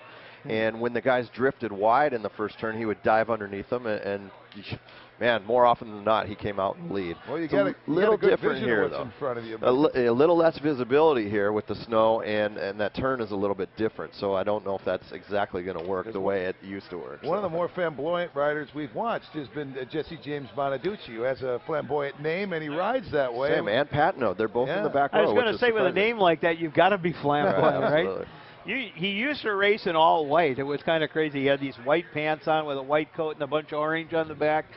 He's mellowed a tad bit, but you know, we start getting into the bigger classes, we start getting into these finals, we start getting into more laps. Gentlemen, 12-lap final here, so it'll be fun to watch. We talked about 15 sleds, so it's going to be our first time seeing this big a field on the racetrack at one time, and how the snow dust is going to affect them, and watch them on that downhill. Again, you need to be patient, but yet you need to be aggressive. I'm more worried about the first turn. Look at all these guys getting ready to go. They're licking their chops going, I need to get there first. Everybody holding tight. Jim Madden saying, come on, guys, no jumping right now. Don't make me take you and put you back in row number 3. And they are green. Down the hill they come. It was Polaris right out in the middle. Boy, what a herd. Look at them as they come down. Watch that first turn. Let's see what happens. It's been messy. Bonaducci from the back of the pack. Look at How's that? Yep. He gets the whole shot. And everyone makes it through clean. Boy, and he found a line to go, but somebody moving up on him. That's Jake Angrove. Watch them as they go into the corner. Angrove underneath. Jeremy Kuhn doing battle with him, and they're still all bunched up. Back down the racetrack, it is going to be Jesse James Bonaducci out in front. You guys called it. What a great start for him. Yeah, I mean, I didn't think row. he'd get it from the back row, but he sure did. That's a way to sneak in there. And he did. He took the inside lane. Did he? Okay, I didn't see that. Excellent. Well, sometimes you guys, you find a nice opening on that start. Somebody moves over a little bit, and it gives you an opportunity just to try to slingshot through there. That's what he did. Oh, and a driver off down in the front part of the racetrack. Angrove. That's Angrove. He was up probably in, what, second or third spot? At the time. Yeah, he was. That is an ugly place to come off. Yeah. They're right after the flyaway. Those are the two worst places. Yep. Watching your video, did he get out of the way? Yep, he did. So we pull in the yellow. There's your race leader as he comes across the Amsoil finish line, back down into that first corner, and now starting to put some distance between him and Jeremy Kuhn. And gentlemen, look who's in third place. Yeah, Zach Mr. Mason is on the podium right now, but you think he'd like to have 2 first-place finishes this weekend? I think so. He's had a nice weekend. But some guys behind him, Johnson and Love and Yep. Shea and Pat Nude now up to 7th. We've been saying their names most of the day too. Cole Katu in 9th place. He's had some good runs, as well as Hubatka.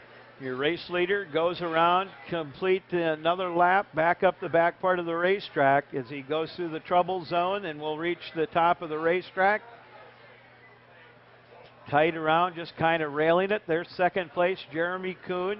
Kuhn now sitting about 2.5 seconds behind your race leader. Your race leader hailing from New Jersey, another one of those East Coast guys that are coming out and making a mark here. Jersey Shore boy, huh? Yep, shot showing you how that middle pack just all bunched up yet. There's about 6 drivers all the way from about 5th place through 10th place. All those guys all within a few tenths of a second of each other. So Bonaducci still out front. Kuhn in 2nd. Mason holding down 3rd. Braden Love, that 4th spot. Dalton Johnson in 5th right now. Less than a tenth of a second separates 2 through 4. Wow, look at that, yes. We're right there. Kuhn, Mason, Love, and then Dalton Johnson, all in the thick of it. We just seen the shot of Springer, Patno, and Hubatka come across. They were just like right by each other. And going up the hill now, on the back hill, it's like a freight train up the hill.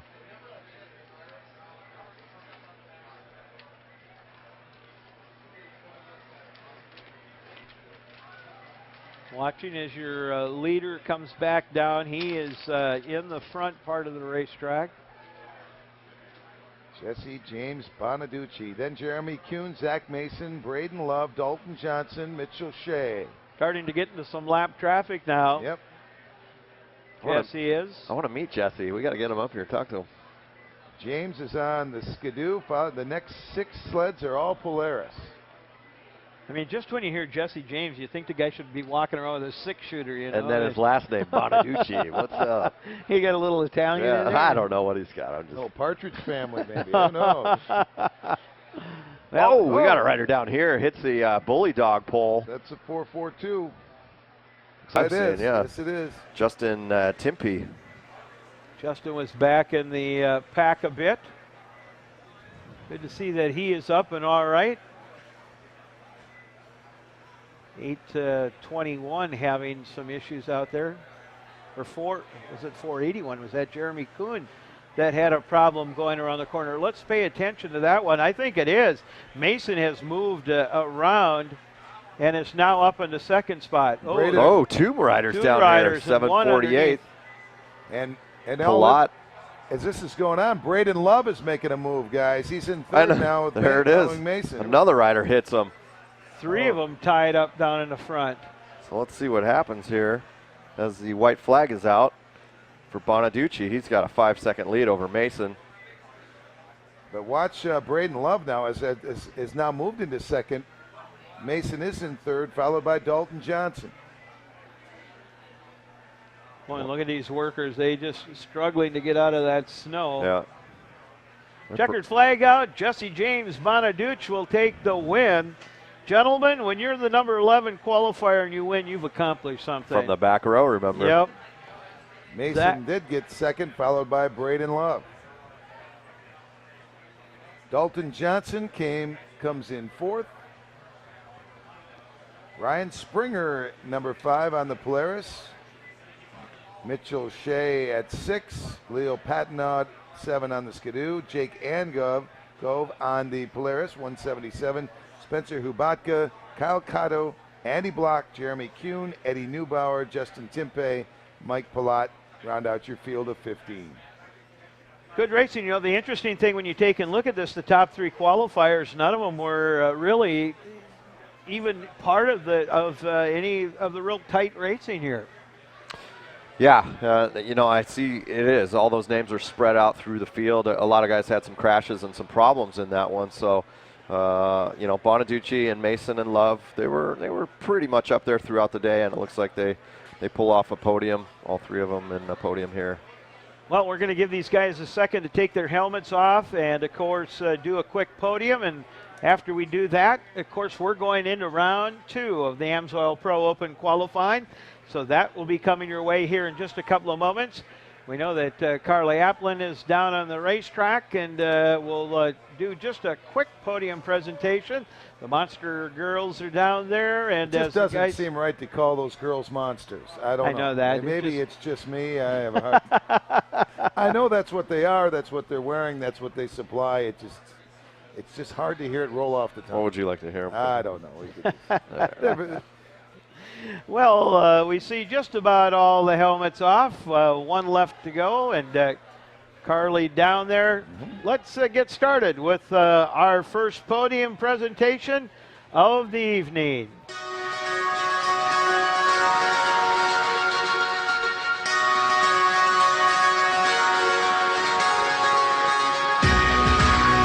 Here's your podium finishers in the FXR Sport 2 final. In third place, out of Kenora, Ontario, racing for 444 Motorsports, Tyson Construction, and also for C&A Pro Ski.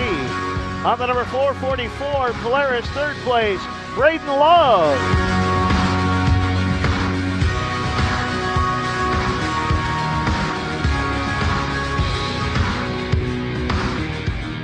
Your second place finisher. He was on the podium last night. Would have loved to take in another first, but I'm sure he's happy with a second here. Out of Gaylord, Michigan, racing for dieselfreak.com, Stud Boy, and also EBS. In second place, the 863 Polaris, Zach Mason.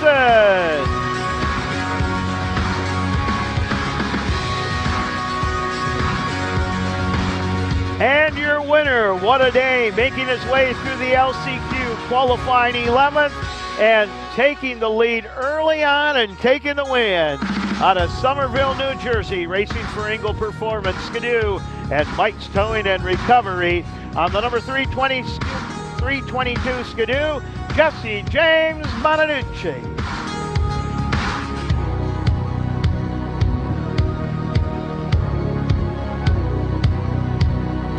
Let's send it down to Carly Applin for a quick interview. Okay, let's talk about the track out there. You know, there have been some challenges. We've seen some racers face some challenges. Any for you out there? Yeah, the whole track was just rough. It was hard to get a flow and nice rhythm through there. It was just struggling the whole time for me. But you know what? You made the podium. Good for you. We'll see you out there again soon. Now let's move on. Second place. It's a great job out there. What kept you out of that first place? You know, I just couldn't find good lines. I jammed my back about 5 laps in, and that hurt a little bit. But, yeah, I just can't thank Polaris enough. Senior, junior, Ben Hayes, Walker Evans Shocks were just amazing yet again. And we got a pretty good setup for the hole shot. So I got a decent hole shot. But got to thank Stud Boy, Traction. They're just awesome. 519, Fly, Sport Tech, Dragon Racing Fuels, DP Brake Pads. This is everyone for supporting me. I just can't do it without them.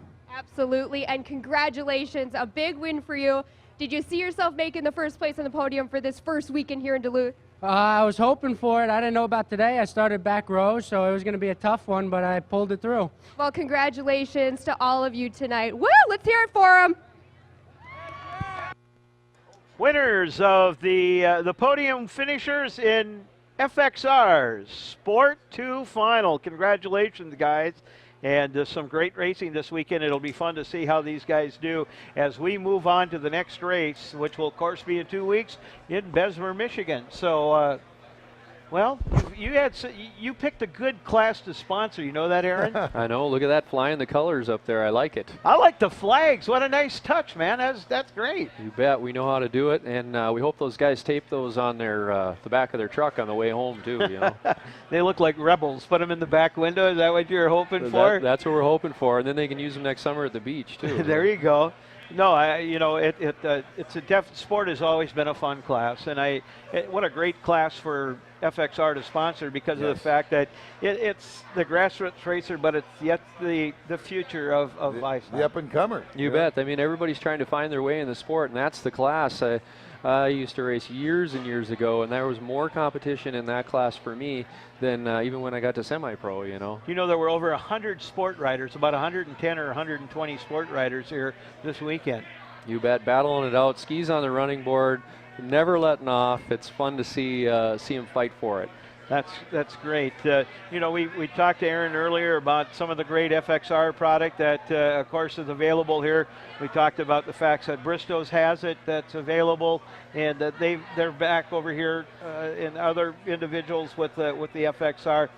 If somebody wants to look for something while they're here, I mean, granted, they can go on the website, pick their state where they're from, find out where your dealers are at, but you can stop by here and find some pretty good deals. Yeah, these guys went out of their way to have a nice display.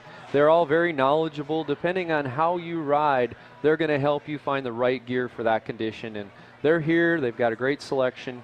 Take the time to stop down and see Dan and the gang from FXR and Bristow's and give them a little support. Get yourself some new gear to start the season out with. Well, you see a lot of that FXR out there. I wear it. I like it too. I've found that the quality is outstanding. And also, really, what people are looking for is that lightweight material that can be good in all types of weather. Yeah, the technology and the gear has come so far. Well, thanks for being with us. Yeah, Aaron, Appreciate thank you once again for joining us. We're going to go back racing here in just a couple of moments. Coming up is round 2 of the Amsoil Pro Open qualifying, and we are green. We find Hibbert, Ellis, Patton, Bowerly, Pache, Kaufman, Mees, and Broberg. And out front, that's Derek Ellis on the 106 Artie Cat. Again, Ellis this year racing out of the East Coast and just racing, and Twin Forks Enterprise, a couple of his sponsors. But you know what? When you put that number 68 Artie Cat out there, you got your hands full. Tucker said, there's no way I'm going to hang to the back this time. I'm going right to the front. Yeah, T-Train just really making a move on the backside of that first lap, and now he's starting to excel a little bit, and nearly over a second lead on Derek Ellis and Justin Broberg. Ellis is pushing it right now. He just launched the finish line, and he went halfway into the first turn, and I just watched him go up the hill, too, and just pounding, trying to catch up and be on Tucker's level. You know, he has always been a high flyer, no doubt about that. Look at that. He's going huge. Airing it out. And you know, as a motocross rider, sometimes you can make up ground in the air. Sometimes if you haven't got that wheel or the track on the ground, you aren't going to make up ground. High and far isn't always the best bet. Sometimes it is, actually, but not always. Oh, well, watch them as they come back around, and I'll tell you what, Ellis has got his hands full because Broberg right there knocking at the door, and Broberg able to get around him. So Justin Broberg, racing out of course, Henches Racing, Pertec, one of his sponsors, moves up on that Polaris into second spot as we see him go back up the back part of the racetrack. And don't be surprised if Matt Pache and Bowerly are right in the mix of it, too, trying to make a move from the backside. I'm surprised to see Darren Meese towards the back right now. There's Tucker Hibbert. You see him go down into that first corner, through the Skidoo corner, and then from the Amsoil finish line, that second, third, and fourth place sled, you can see how they're bunched up. Yep, look at that bunch. That's Ellis right behind him, Matt Pache. Of course, Pache had that ugly off in his first round of qualifying. Didn't even make one circuit here. Making up for it now, getting the track time back. You see Tucker take kind of that low line and then watch while Broberg takes the same line. And then watch Ellis here if we can see it. Well, he did it that time, but he's been airing it out the rest of the other laps. These guys always looking for new lines, kind of watching what the driver ahead of them, making mental notes all the time about what part of the racetrack is fast for them, where they've been successful, where they haven't been successful, and you know, T-Train is one of the best. I see Hibbert look over his left shoulder as he rails that first turn to see where Broberg is. Just to, you know, be aware of what's going on behind him. Hibbert, who had that little bump last night in the Dominator with Levi LaValle, never said anything about it, just with class left the track. Certainly there might have been a little bit of angst, at least at the moment. At the moment, for sure. Yeah. I talked to his mechanic, Rob, this morning, and they said, yeah, there's a slight damage to the sled. And Levi apologized right away, and it was no big deal. So I think all is cool down in the pits. Well, Hibbert's certainly not letting anything bother him right now with a 5.5 second lead over Broberg, but the battle right now is for second, third, and fourth. Broberg right there in your screenshot right now, as you indicated, about 5.5 seconds behind your leader. Then it's Ellis and Pichet, those two Artie Cats doing battle with each other. Bowerly sitting in 5th, and it's Kaufman, Zach Patton, and Darren Mees. A little bit surprised that Garth Kaufman not doing better. I know that he did a lot of testing out west earlier when the sled came out, and even last fall or last spring when they did have basically the package together that Artie Cat was going to have.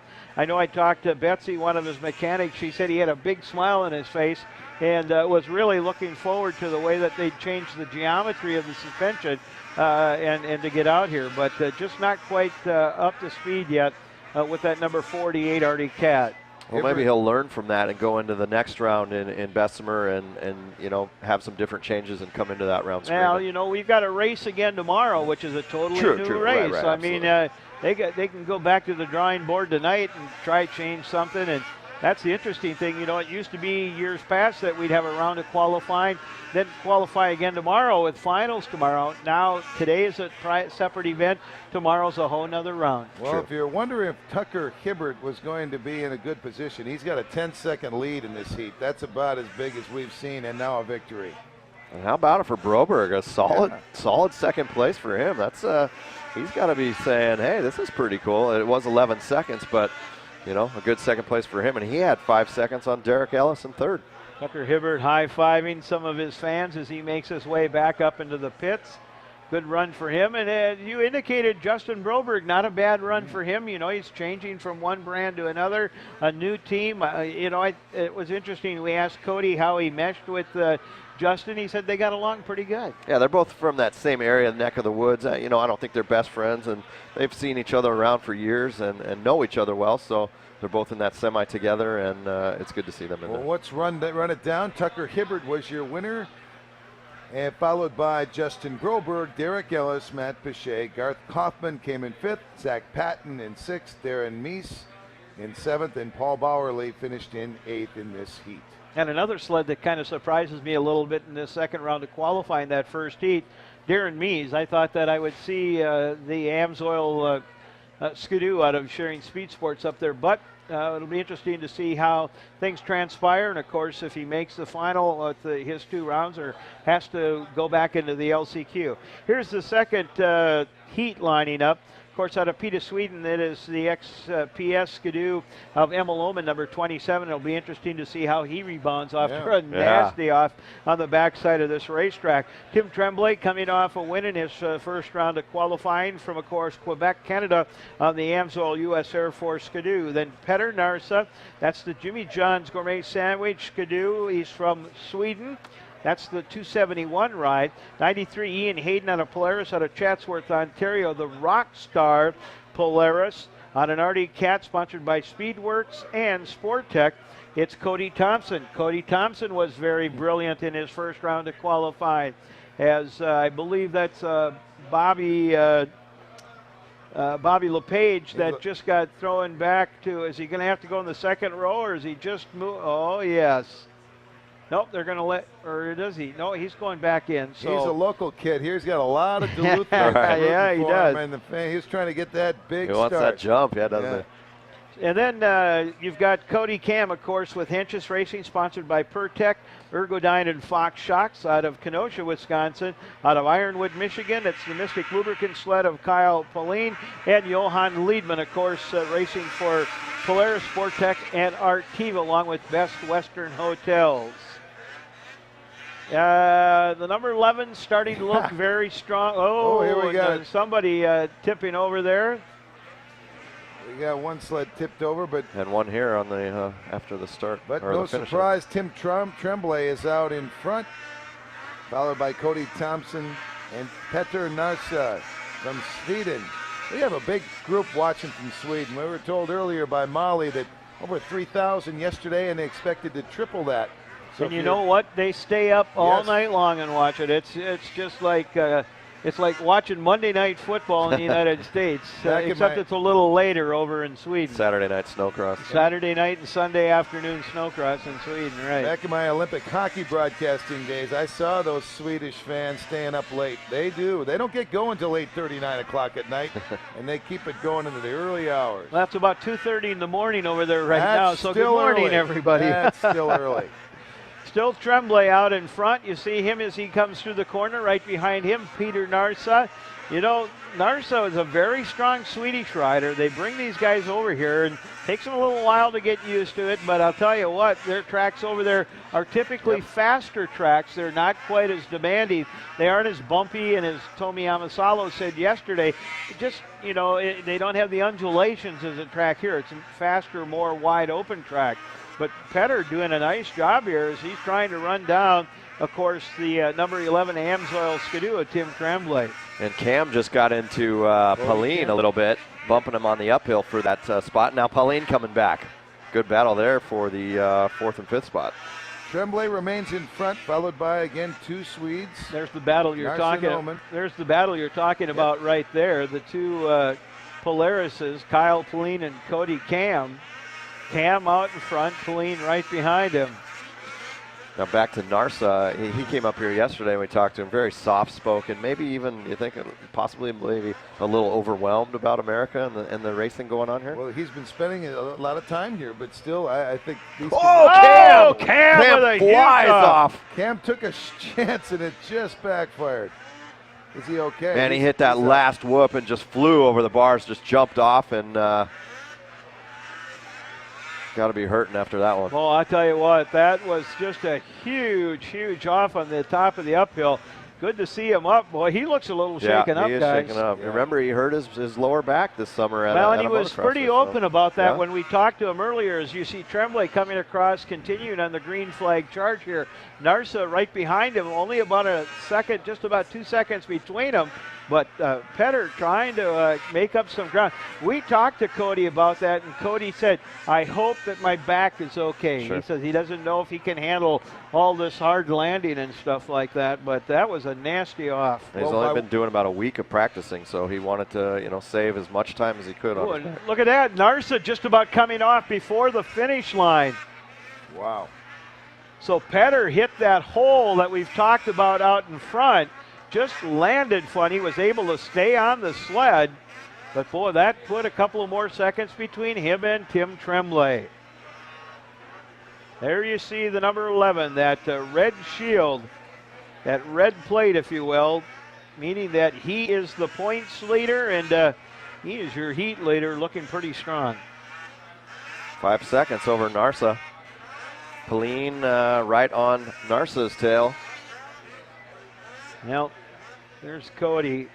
You can tell that he's riding kind of gingerly around this racetrack. At least he's riding, you know, doing another lap or two to see how he's feeling, so that's good to see. As he got up, it looked like he maybe not have had his balance. I don't, you know, we know about his back injury, but it might have been between the ears that was hurting a little right then, and trying just to get his balance. There might have been some birds twerping over his head at that moment.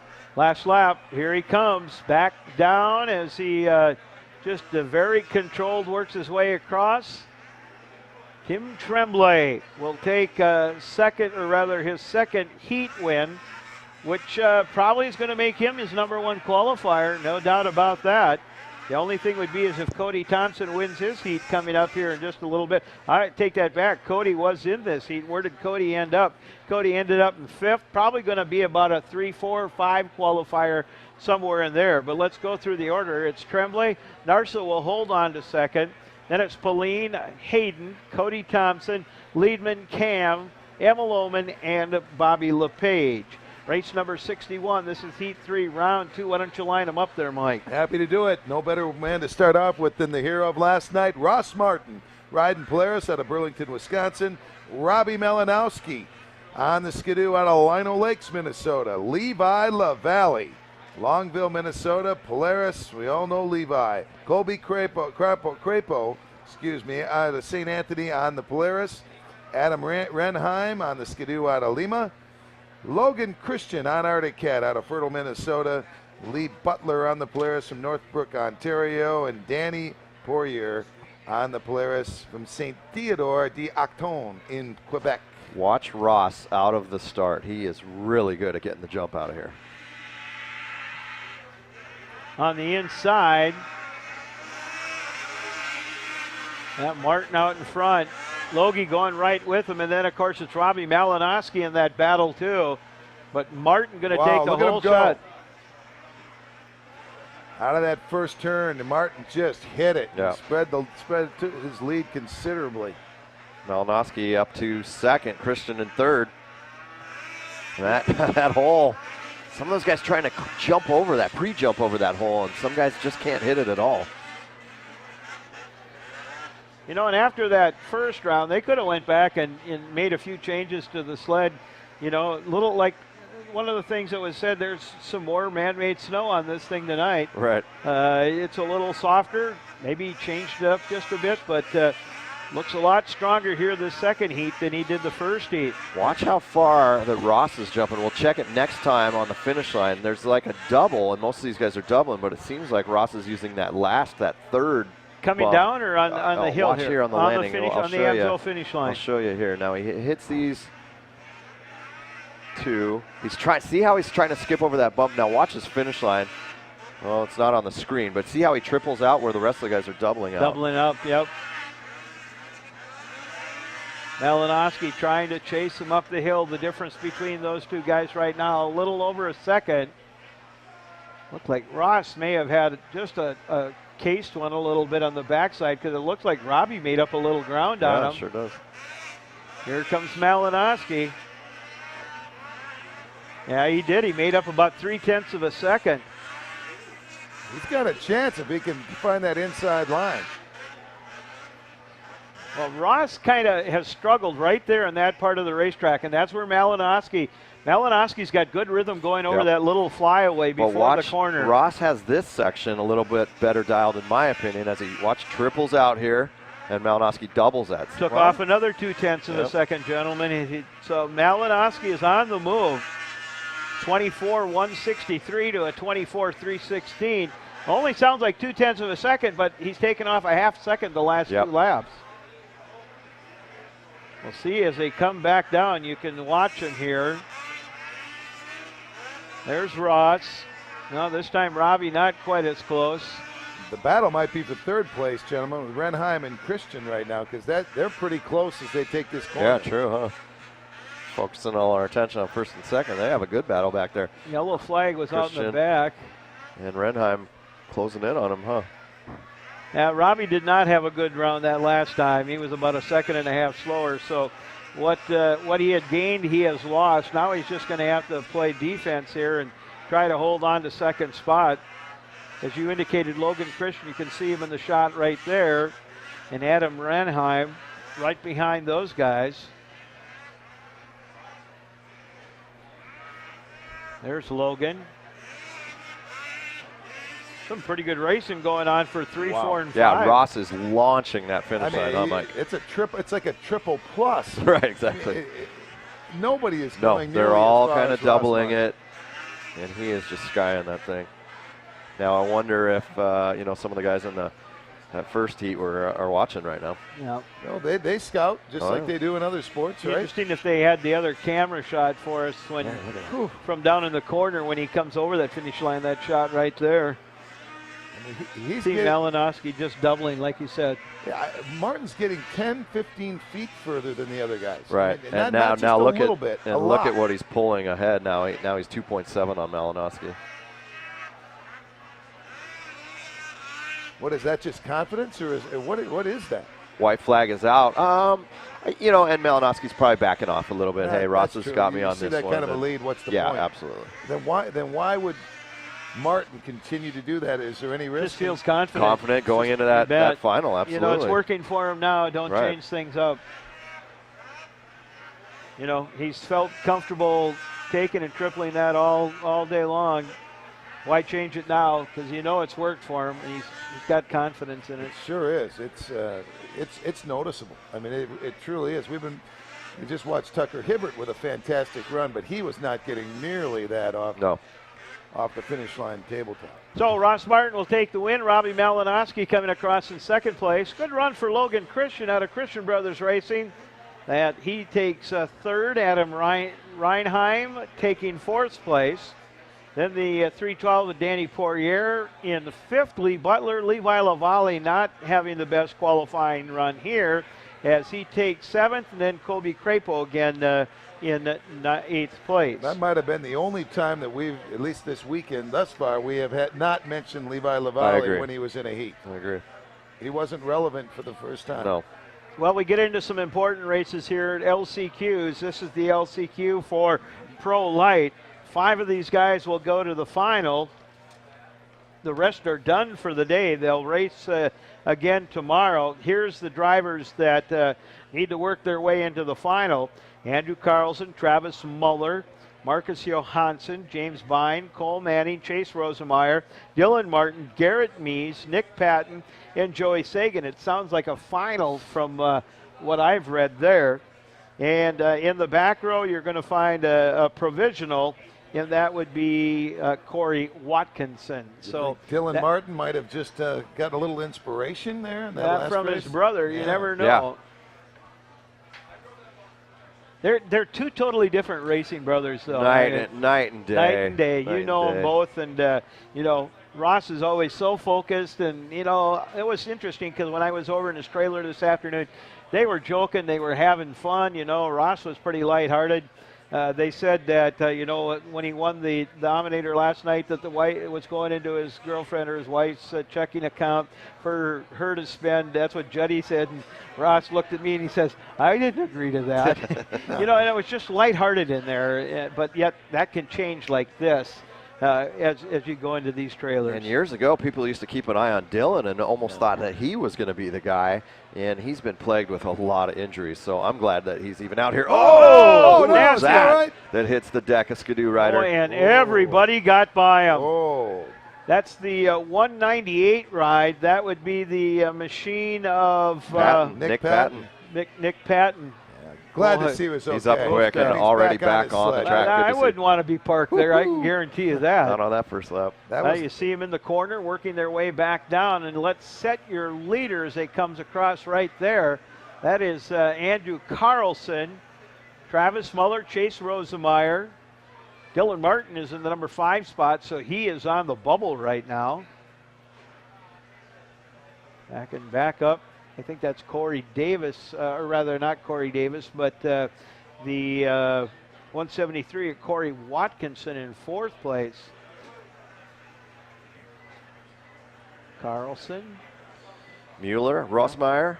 Yep. Carlson out of Elk River, Minnesota. Twin Cities area guy. Also Activa Polaris Racing Sport Tech, Best Western, PMC, Amsoil, Dragon Racing Fuel, Fox Racing Shocks.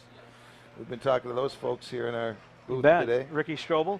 You know, he's got a good deal because his dad is part owner of ERX, and of course they got a track down there all year long on 169. He does a lot of racing quads down there in the summer, but you know, once they get snow, he does a lot of practicing, gets a lot of seat time. So Andrew works his way up. You'll see him through the corner here.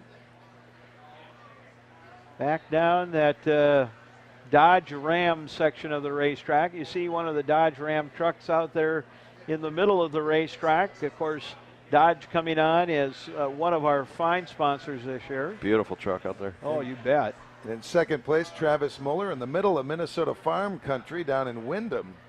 Making a run here, trying to do some damage. Patton having a problem up in the top part of the racetrack again, trying to get his sled off. We've seen it in the shot there for just a second.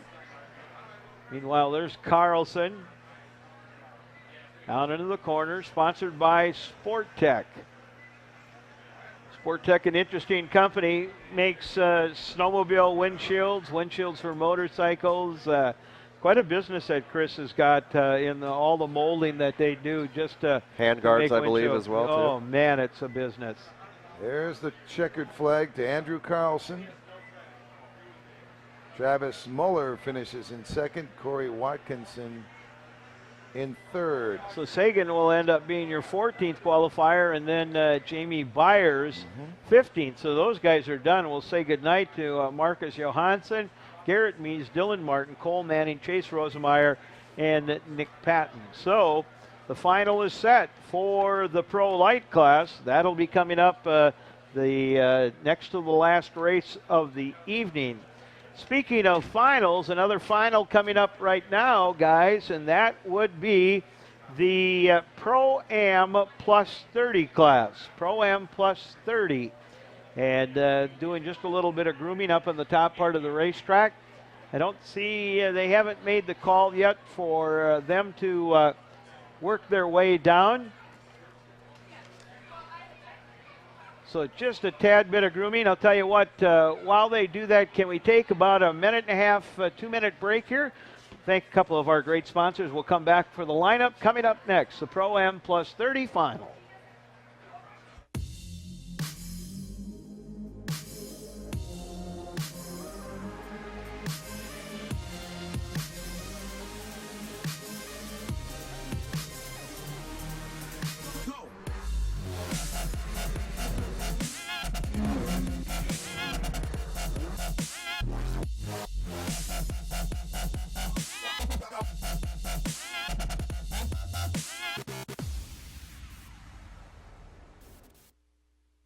Power is scary.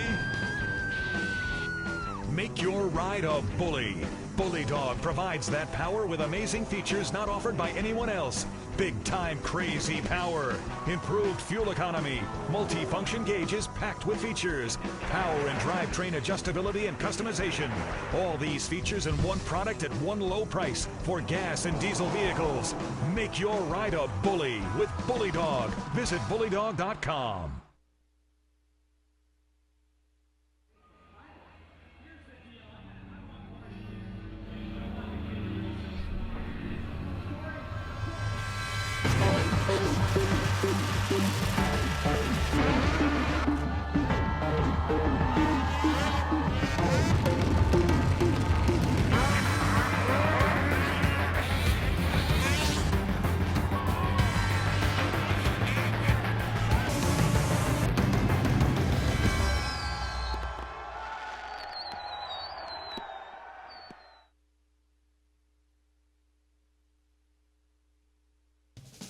Hey, snowmobilers, have I got something for you? The 2013 Arctic Cats. They slice, they dice, they even make julienne fries. I'm kidding, of course, but just look at these marvels of engineering. Wow!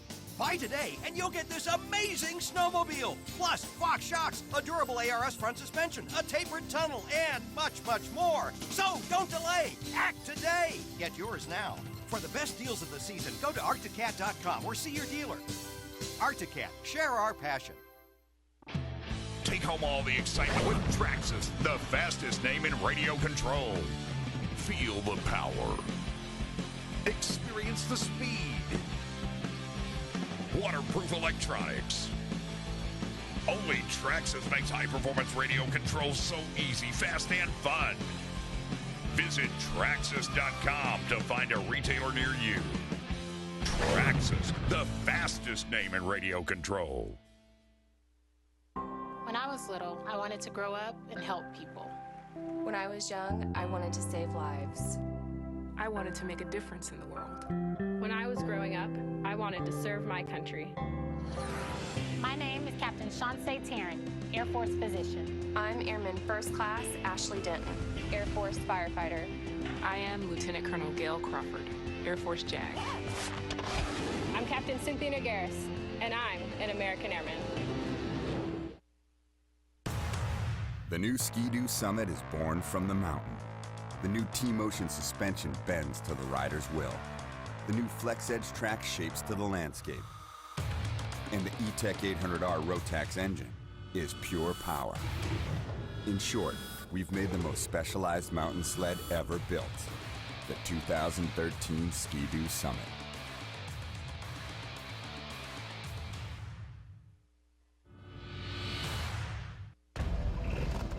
Any engine. Any season. At home. At the track. Or on the trail.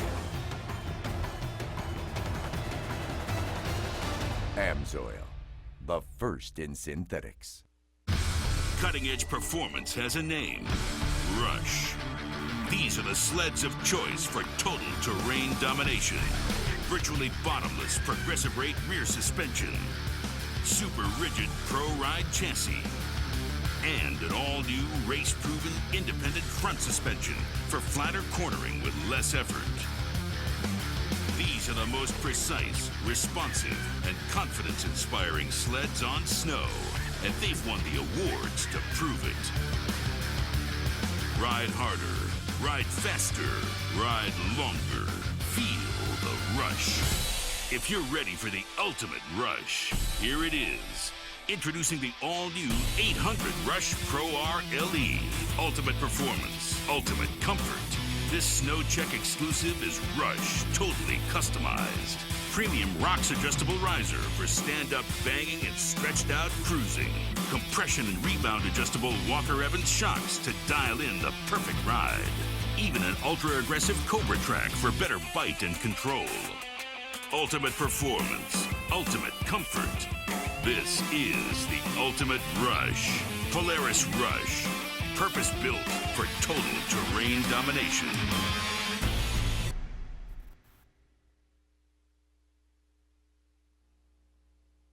Hey guys, this is Timmy Layton, Miss ISOC, and I'm down here trackside with some dedicated fans, and we're going to talk to them for a second. So, where are you guys from? Fort Frances, Ontario, Canada! Woo! Woo!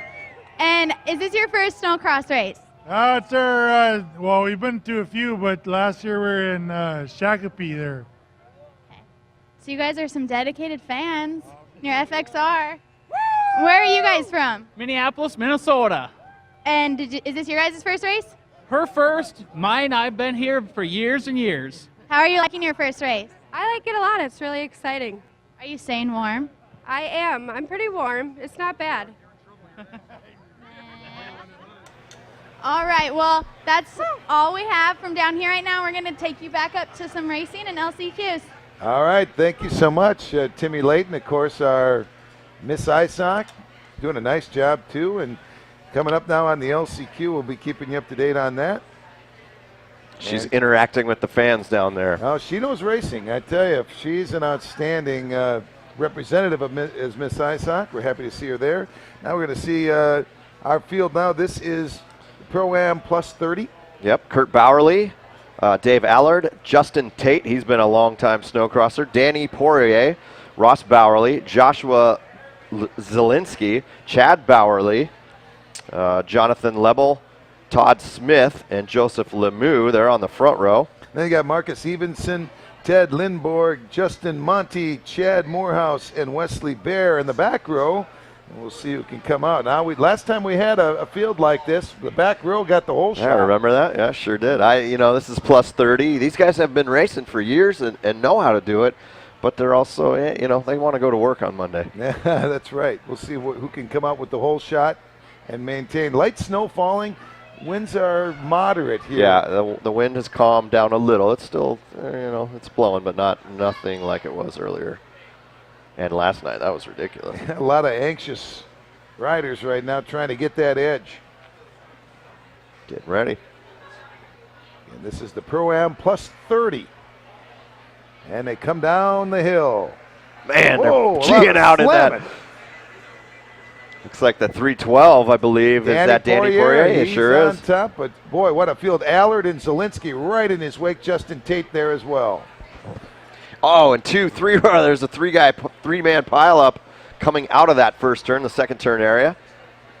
We'll get that, I'm sure, as they come around next time. Their guys are all tangled up. Boy. But out front, still looks like, no, it's the 167. Allard, there's the pileup. Yep. Allard now gets by Poirier. Poirier hanging on. Oh, almost loses it. As they see that pileup, the yellow flags are waving. It looks like Zielinski in the third. Yeah, he is. Evanson and then Bowerly, Kurt and Ross, and they are not brothers. They are not related, in fact, which earlier I heard Mike Schroeder say that. Both on skidoos at the 5 and 6 position. Allard looking strong as he has the lead with Poirier and Zielinski. Yeah, half a second on Poirier, and Zielinski right behind him. Allard, of course, on his sled. Allard out of St. Félicien, Quebec. Riding with Ski-Doo. From again, St. Laurent, Kimpex, and Stud Boy as sponsors. Those guys still piled up in that second turn, Mike. They're like still tangled up together.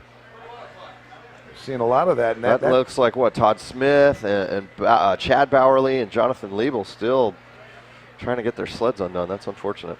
All right, Dave Allard, Danny Poirier, Joshua Zielinski, and Marcus Evenson, your top four. Skidoo Polaris, Arctic Cat Polaris, and Skidoo in fifth on Kurt Bowerly. See that pile up there on our screen? Maybe you can't see it very clearly from what we're showing you, but the snow is starting to come down even more heavily now. It's falling pretty good. Talk a lot about that man-made snow and the ice pellets.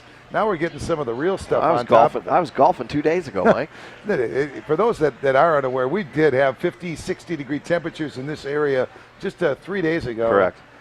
And now today it was cold. Yesterday it was really cold with the wind. This morning was 8 degrees when we woke up and came up the hill here. It was almost like Mother Nature said, okay, enjoy your turkey and pie, but as soon as you lay your head to rest Thanksgiving night, I'm taking over. It's winter. Gave us a nice 3 inches of snow just in time for Friday night in the Dominator Series. Still Poirier, Allard. Poirier has a 1.5 second lead over Allard. Marcus Evenson, Zielinski, Kurt Bowerly. Tate now up to 6th. He had a slow start there. And Ross Bowerly in 7th on the Skidoo. Justin Monty in 8th. Why don't you give some of these guys some sponsorship? Well, our 1 and 2 are both from the province of Quebec. So we're seeing a lot of Canadian influence in this race, at least at 1 and 2. And Poirier is coming in with this thing on the Polaris, of course. Polaris, Hulton Speed Sports, Island Water Sports, Malibu, Bailey Water Sports, Ford, Walker Evans, Woody's, Boyson, and CNA Pro Skis. And Allard's on the Skidoo with help from Kimpex and Stud Boy. He's in 2nd. Looks like it's going to come down to Poirier and Allard with Evenson in 3rd, trailing. Checkered flag coming out. 9 laps for these guys. Pro-Am plus 30 final. And it finished just as we said. Danny Poirier, he's on top. He gets the victory, followed by Dave Allard. Marcus Evenson was 3rd. Justin Monty comes in at 4th. Joshua Zielinski at 5. Justin Tate at 6. Then Kurt Bowerly. Then Ross Bowerly. Chad Morehouse. Ted Lindborg. Wesley Bear. Todd Smith. Joseph Lemieux. Chad Bowerly. And Jonathan Liebel. So coming up next is the Pro Open LCQ, Mike, and this should be interesting. Yeah. We'll go through the list here in just a second. As these guys on your screen, you can see them getting ready. Actually, those are some of the finalists, I should say, from your plus 30 class, your winners. Podium riders, I should say. I'm trying to find the right word, but your top 3, Poirier, Allard, and Evenson. And I think we're going to go down to Carly, if I'm not mistaken.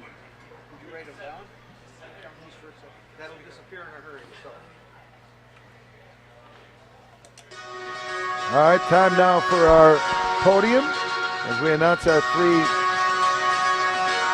finishers here to take the podium. In 3rd, riding at the number 144, Marcus Evenson.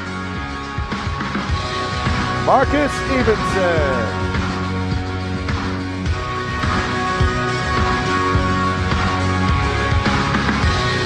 Evenson on the Polaris in 2nd place.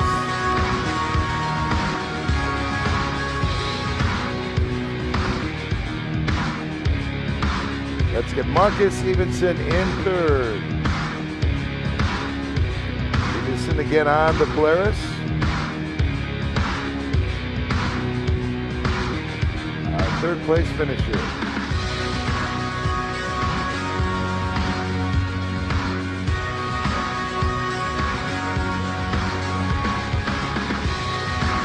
Our 2nd place finisher on the Skidoo, Dave Allard from St. Félicien, Quebec. Sponsors Skidoo, Fremegard, St. Laurent, Kimpex, and Stud Boy.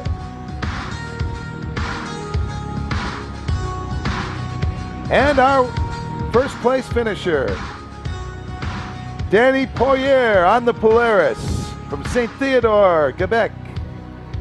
Danny Poirier, Polaris, Halton Speed Sports, Island Water Sports Malibu, Bailey Water Sports Ford, Walker Evans Woody's, Boise and CNA Pro Skis. There's your top 3 finishers, and let's go down to Carly Applin. Talk to us about the track out there. How did it run tonight? The track was pretty good. It's short, so you don't have that much time to do passing the other guys. I was starting from the back row, so I got a decent start on the inside, and I was happy about that, and I could move on. And some of the guys were stuck in the second corner, I believe, so I could pass them, and it was a good race. And making the podium here in Duluth this first weekend, how does that feel? Oh, it feels good. Yeah, I'm from Sweden, so I only do this race for this year since I'm retired back home. So, but this is just very fun to be here with all the fans and all the people around here and race these guys too. So, and what love would you it. feel free. What would you like to say to your fans back home? We are streaming worldwide. Say something to them. Yeah, all the fans back home over the years that supported me. It's super awesome. Can't thank them enough. And thanks to the Arne Johansson, my team boss in Sweden, for Motorhuset, and the guys at the Canada Rockstar team with Andre in the boss of that. And thanks for giving me this opportunity to be here this weekend. Maybe a little something in Swedish for us too. Kul att vara här. Gammal är man, utkörd i Sverige. Nu blir det lägga hjälmen på hyllan. Så lycka till alla er där hemma. Congratulations, good job. Thank you. Thank you. And second place, tell us for you, any challenges out there, how is it going? I feel good. Yeah, and ça va quoi dire. And French, right? Yeah. Where are you from? Quebec, Saint-Félicien, Quebec. What would you like to say to your fans back home? You can say it to them in French for us. Qu'est-ce que tu faisais à ton monde à la maison? Je veux saluer, je vais tout saluer ma famille à la maison, mes enfants, ma blonde, puis tout le monde qui nous a regardé sur Internet. And who would you like to thank? Merci mes commanditaires, tous mes commanditaires, mon mécano, toute mon équipe. Congratulations. And first place, let's talk about making the podium. Like we said, this first weekend out in Duluth, how does that feel? Oh, it's really good. Really good. Actually, we are here for training for our circuit, like back east in the northeast. So my principal objective to come up here is have time on the sleds and time on the track, like see how everything's run. But going back to race with Dave, like we have a couple of good battles before, so that was kind of fun. I enjoyed that. Okay, so you're talking about that, the battles out there. You guys see each other. You've seen each other before. Talk about that. What is the most fun out there? Those laps. Tell us, where was it that you had the most fun? Every time you're battling with people, like I know Dave is a very good rider, he rides safe and straight, so it's kind of cool. Like we have fun together. And as you move forward now to the next weekend, how do you stay on the podium now? How do you make sure that you're always up here every weekend? I go back to train, I guess. And how is that training? Give us a little insight into what you do to train for these weekends. I start usually train like August, something like that, and I have a trainer that helped me at home. So every night I went to train a little bit, and we are here since 2 weeks. So now we're just riding sled for that past 2 weeks, but we go back home with no snow or anything, so we have to go back in the training for the next race. Absolutely. Well, congratulations to all of you. Amsoil Championship Snocross presented by Traxxas. Let's hear it for them one more time, everyone.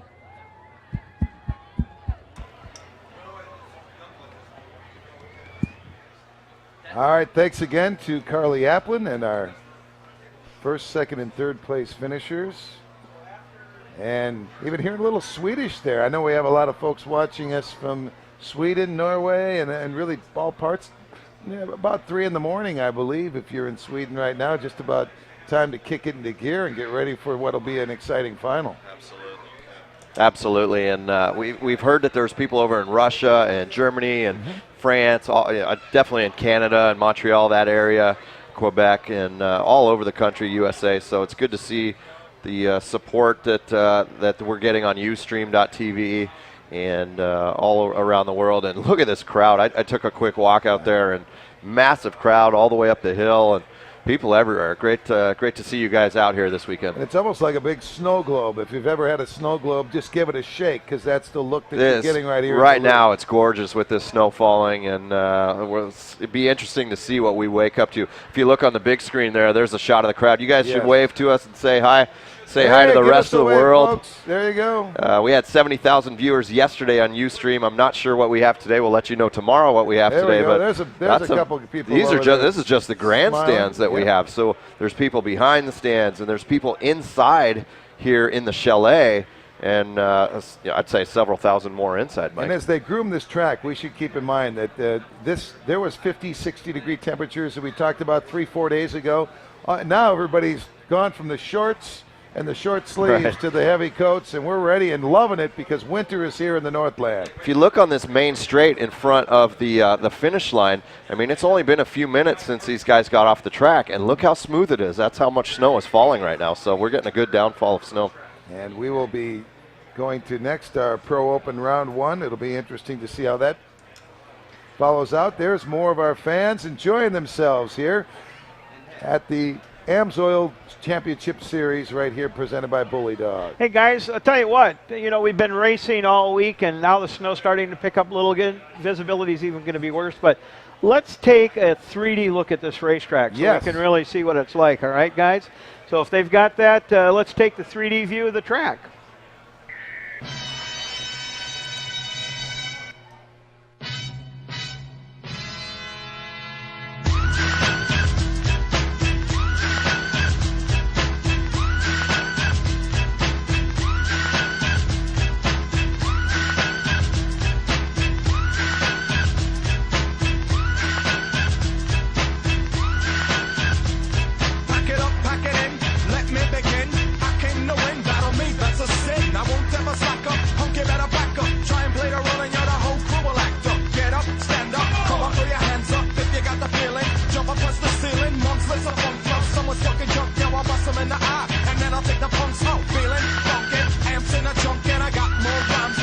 Well, a lot of different parts of the racetrack that have worked their way around. Of course, as you watch them in that 3D view, of course, going up, going down, and some interesting parts of the racetrack. It is snowing more here in Duluth, guys, and of course you deal with mud and things like that in your racing. We deal with snow and, of course, roost and things like that. It's going to make it interesting, especially as we get into these last couple of races. Of course, we got a shorter LCQ coming up, but when we get into that Pro Lite final and the Amsoil Pro Open final, it's going to be interesting. You just see the snow piling on the signage that we have and the fans draped over it. That's just really in the last hour or so. It started very lightly and picked up drastically in the last 15 minutes. And that's going to continue throughout the next hour. Sorry about that. It also tells me that it's a wet snow, and it's sticking and collecting, so that could change some things too with the vision. That was my question to you. We had a lot of that artificial snow, which is little ice pellets and more of a dry, sugary substance. Now the wetter snow on top of it. I wonder how that might change how some of these riders are going to look at what they're doing on the course. You might need to stack a few tear-offs on now. I mean, that other snow, the man-made snow, kind of bounces off your body, off the jackets, off the goggles, where this is going to stick a little bit more. But it's also going to mix in with the man-made stuff, so we'll see how that develops. Well, we're getting ready to go into the Amsoil Pro Open LCQ. These are the drivers that have not made the finals. So let's line it up. Kyle Pauline, Garth Kaufman, Johan Liedman, Derek Ellis. We're hearing that Danny Poirier was supposed to be in here, but that Poirier may have scratched. Zach Patton, Levi Lavallee, Paul Bowerly, Matt Pichet, and Cody Cam. And then in the back row on a provisional is Emil Oman. So it'll be interesting to see 5 of these guys move on to the finals. Again, the rest of them are done until tomorrow, but huge that we take and move on and of course, see who can move into this, this final. The talented field, of course, the 2 names that jump out at you would be Cody Cam and Levi Lavallee. And wonder, Lavallee just was in a heat where he was not really relevant. Will he now step it up and be in the midst of what we're doing? I can see Lavallee getting back into this. What I'm interesting to see is Cam. Remember, he flew off his sled over the bars, took a hard hit. he's going to be the one, if anyone scratches, it might be him. I doubt if he's going to step out of it, but he's got a tough time in this one. He looked woozy. Let's see if he's back on the beam. Here we go. Boy, everybody pushing to the outside. Back down in front. It's Lavallee out in front, and it looked like going with them, Zach Patton, Cody Cam, and Johan Liedman. Back up to the back part of the racetrack. Lavallee still slotting in there. I think that Zach Patton got by. Let's set the order, gentlemen, as they come back down in front. It is going to be, of course, Zach Patton out in front, Lavallee, then Cody Camp, Johan Liedman, and Garth Kaufman. He is in the last transfer spot. Mike, did you see what I saw? That Cam is using that finish line as a triple, sort of the way Ross Martin did. That's exactly what I was thinking. Watch him come by this time. Light up. Yep. He says they don't scout each other. Right. Yep, there he is. Yep. Skying that thing. He's landing harder, though. He's not landing backside like Ross did. Well, he works up into second spot, getting by Levi. Lavallee watching closely, and Cam's starting to make a run now on Zach Patton. Look at that, up the hill. And inside. Yeah, there he goes. Just edging that sled around. Let's watch him as they come over the Amsoil finish line. Watch the triple, folks. Watch the triple. There it is. He's got the lead. Cam's in front. Well, that's what we talked about. Sometimes you can go further and faster in the air. And maybe. And he's tripling up this over the Air Force flyaway. I just seen Cam cleared the backside of that thing. Good to see. I think the birdies have cleared and he's settled his consciousness. Yes. Continuing to count down laps. There's your race leader, the number 53, Cody Cam. Zach Patton in second. Then it's Johan Liedman in third. Lavallee. Kyle Pauline now moved up into a transfer spot. He is on the bubble. Then it's Kaufman, Ellis, Bowerly, and Pichet. Lavallee better be careful. He's in danger of not making it in the top 5. Back to 4th. See how Cam's doing that, Mike? Yeah. Ross Martin did it first. Now we're seeing Cam follow his footsteps, or his flight pattern might be a better way of putting it. And it is making a difference. That was the difference for Cody Cam.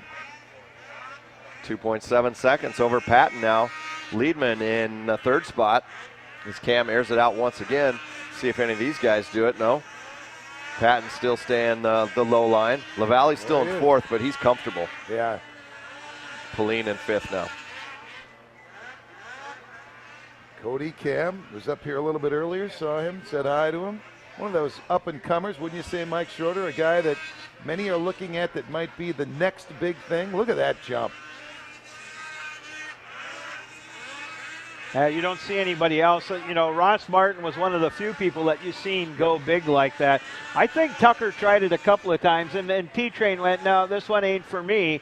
You know, you've just got to really feel comfortable with it to keep doing it. And it's like you said, why does Ross keep doing it? Because he's out in front? Because they feel more comfortable doing it that way than doubling. I haven't seen anybody accelerate like Hibbert on the backside of the track. So he's got that going for him that no one else seems to have quite down. Throughout the day, that section has actually changed a little bit too, because that 3rd bump is developing into a bigger bump. So Ross and Cody are using the landing. All right, guys. Well, the checkered flag is out, meaning that our Amsoil Pro Open LCQ is complete. These are the drivers that will move into the final, into the back row. Cody Cam, Zach Patton, Johan Liedman makes the final. Levi Lavallee will make it, and Kyle Pauline. The drivers not making the final will be Paul Bowerly, Garth Kaufman, Derek Ellis, and Matt Pichet. So we've got it set up. We've got both of our finals ready to go. They're going to do a little track maintenance, and I'll tell you what, guys, we're in for some great racing in these next 2 races. We sure are. I'm excited to see. Really, we're seeing no big surprises, but we're seeing a lot of interesting developments along the way in strategy. And as the snow continues to fall, it'll be curious to see how these guys are going to approach these very key races. Well, they will be ready to come up to the line here in just a little bit. We're just a little bit ahead of schedule, so a little track maintenance taking place. And coming up next is going to be, of course, the Pro Lite Final. Following that will be the Amsoil Pro Open Final, and we will have concluded day 1, round 1, of course, the Amsoil Championship Snocross presented by Traxxas. And then, of course, so we start up all over tomorrow with the Pro Lights. The ladies will be racing tomorrow, and of course the Amsoil Pro Open will once again go into round number 2. And I'd say this Amsoil Duluth Nationals presented by Bully Dog have been a big success so far. Last night, how more thrilling could the Dominator have been, coming down to Ross Martin, not only defending his title, but all the drama that led up to it. It really couldn't have played out much more thrilling than it did, coming down to the wire. And the best part is it's starting to look a lot like Christmas. So I'll tell you what, we got a couple of big races coming up for you in just a moment. Let's right now take a short break and thank some of the fine sponsors of iSoc Racing. Freestyle is back. The high-flying sport of snowmobile freestyle returns to Amsoil Championship Snocross. February 9th at Traverse City, Michigan. Turtle Creek Hotel and Casino hosts the inaugural ACS Snowmobile Freestyle Jam Session competition.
Carly, are you having fun playing in the snow down there?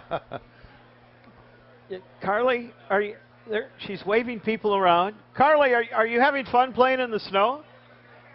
Blast down here. This is a lot of fun. We have some great racing fans down here. Tell us who you are, where you're from. Travis Miller from Brainerd, Minnesota. And is this your first time in Duluth, or are you a veteran to the racing scene? Second year. Okay, okay. Tell us how excited you are so far. What have you seen that you are just head over heels for so far? Pretty good racing by everybody, so it's pretty cool. Do you have a favorite? You got to fill us in. Robbie Malinowski. Okay, I like it. I like it. And you over here, come on over. Tell me your name and where are you from? I'm Corey Johnson from Hibbing. Okay, and again, are you a veteran to the racing scene, or is this your first time up in Duluth? I'd say I'm a veteran. I've been coming here for a couple years now. Okay, and do you have any other favorite places that you head over to? No. No, this is the best. Okay, and tell us, do you race in your own spare time, or maybe do you just ride, trail rider? Mostly we race motocross, but we kind of just use the sleds to kind of keep in shape and stuff in the winter. You're having fun out here in the cold? Oh yeah, all day. I love this. And tell us, do you have any favorites that you're watching out there? Have you had a favorite moment so far up in Duluth?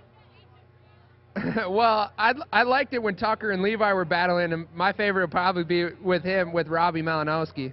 Absolutely. It's been a fun weekend so far. Lots more to come. Back up to you guys in the booth.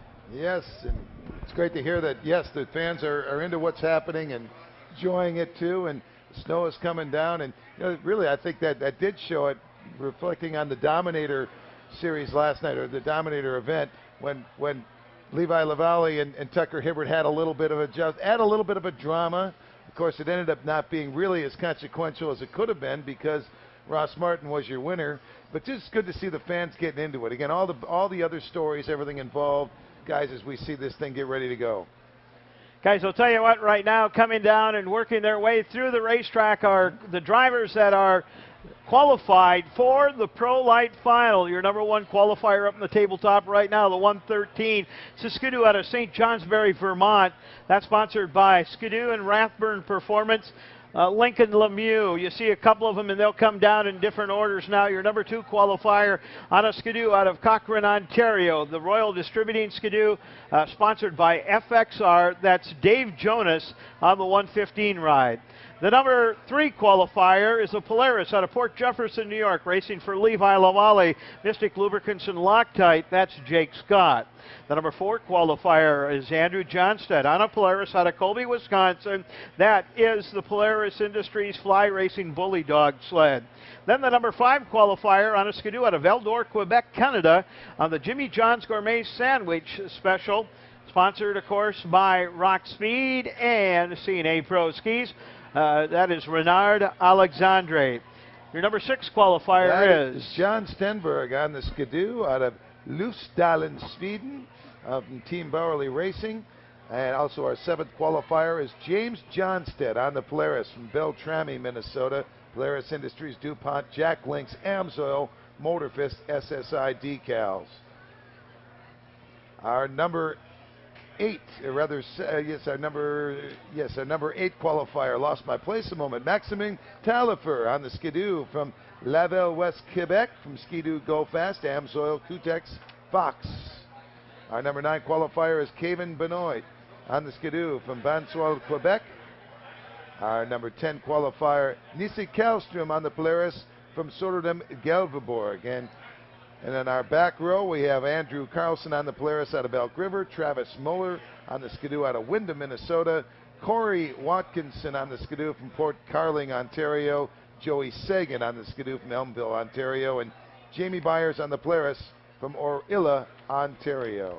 So those drivers will be going topside and getting ready to go. Coming up, it is going to be the Pro Lite Final, Pro Lite 1 Final. This is the first of 16 rounds for the Amsoil Championship Snocross presented by Traxxas.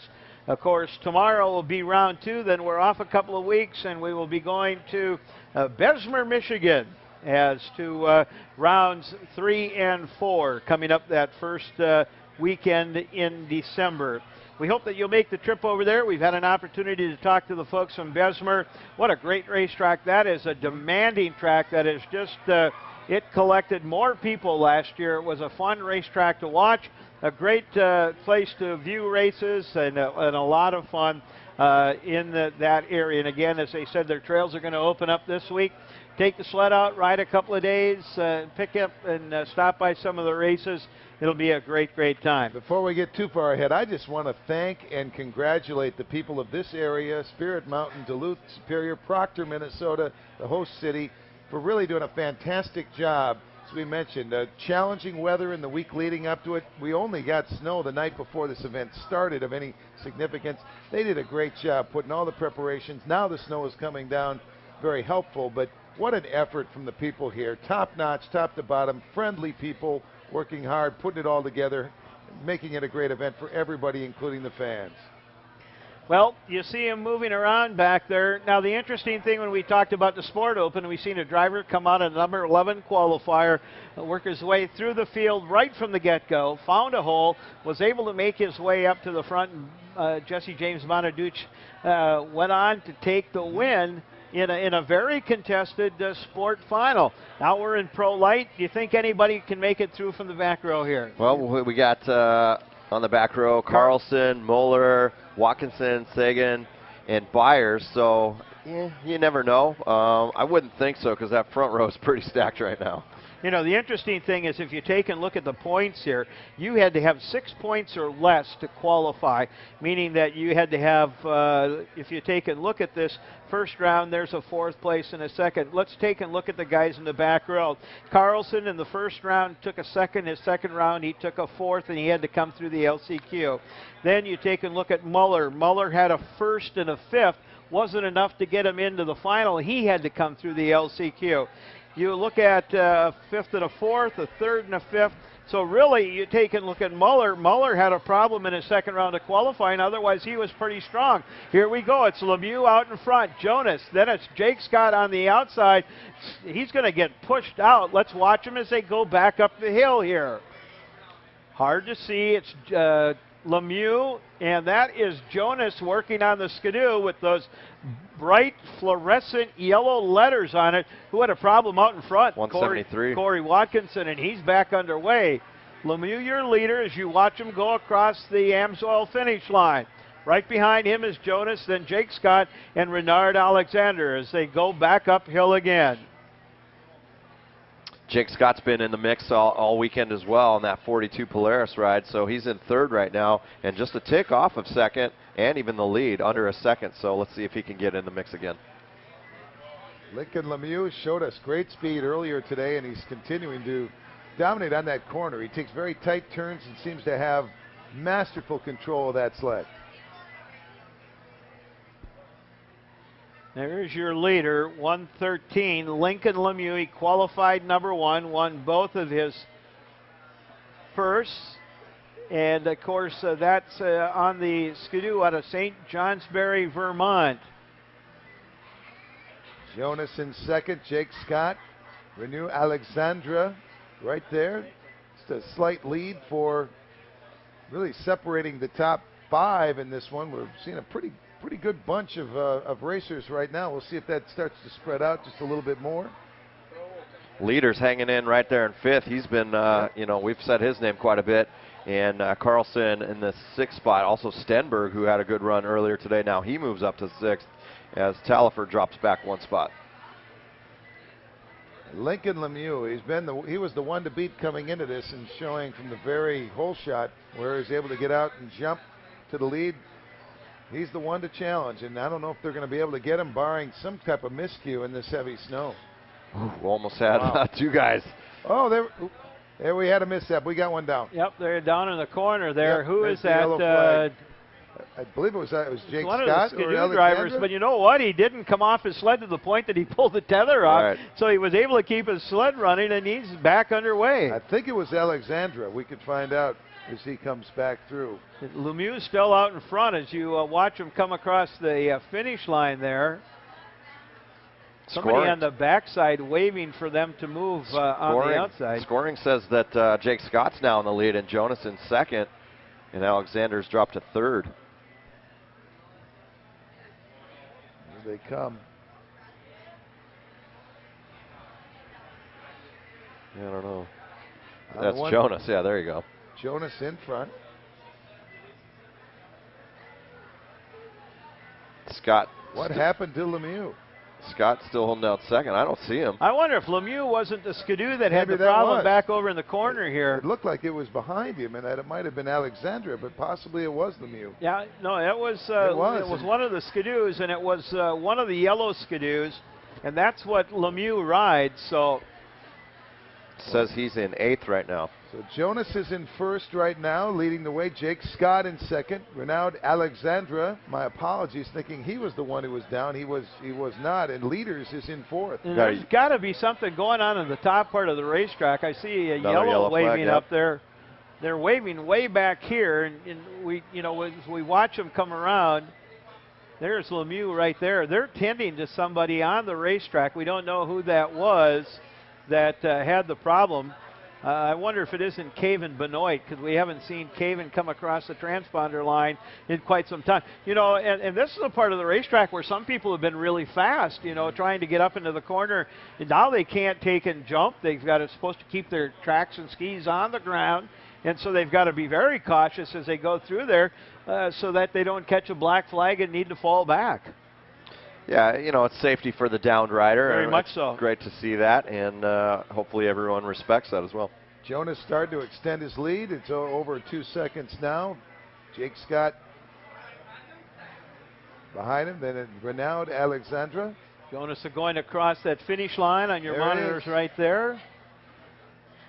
Green flag continuing to wave, running 18 laps, gentlemen, 18 laps. So they've got about 6 left to go. Boy, that visibility out there has got to be just ferocious. It's coming down, isn't it? It is. So you figure that along with the snow dust, and it's interesting.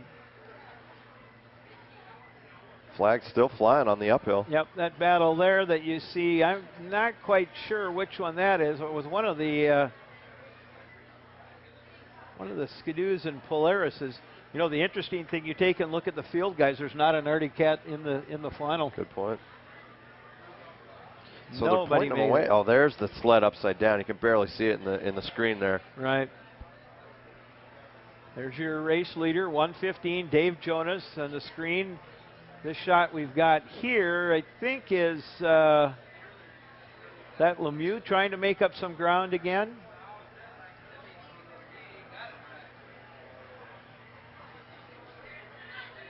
Well, Lemieux was in front, had qualified great, and then on that backside, something happened. Disappeared. Yeah, we didn't see it, but he's dropped back to 8th. He was able to get back on his sled, but it was just way too much time elapsed. And now I just seems, I don't know how he'd be able to get back and become relevant. Oh, yeah, in this too race. tough now. Leaders in 4th and Stenberg in the 5th spot. 154, you've seen, oh, there's a driver off in the back part.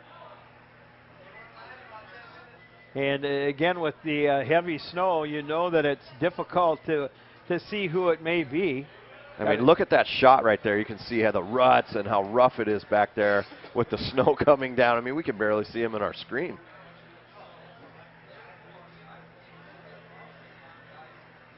Pretty well defined, barring a mistake now. Jonas with a 4+ second lead, then leaders 4+ seconds behind Scott. So 1, 2, 3 clearly defined right now. We'll see how the rest of the field finishes out.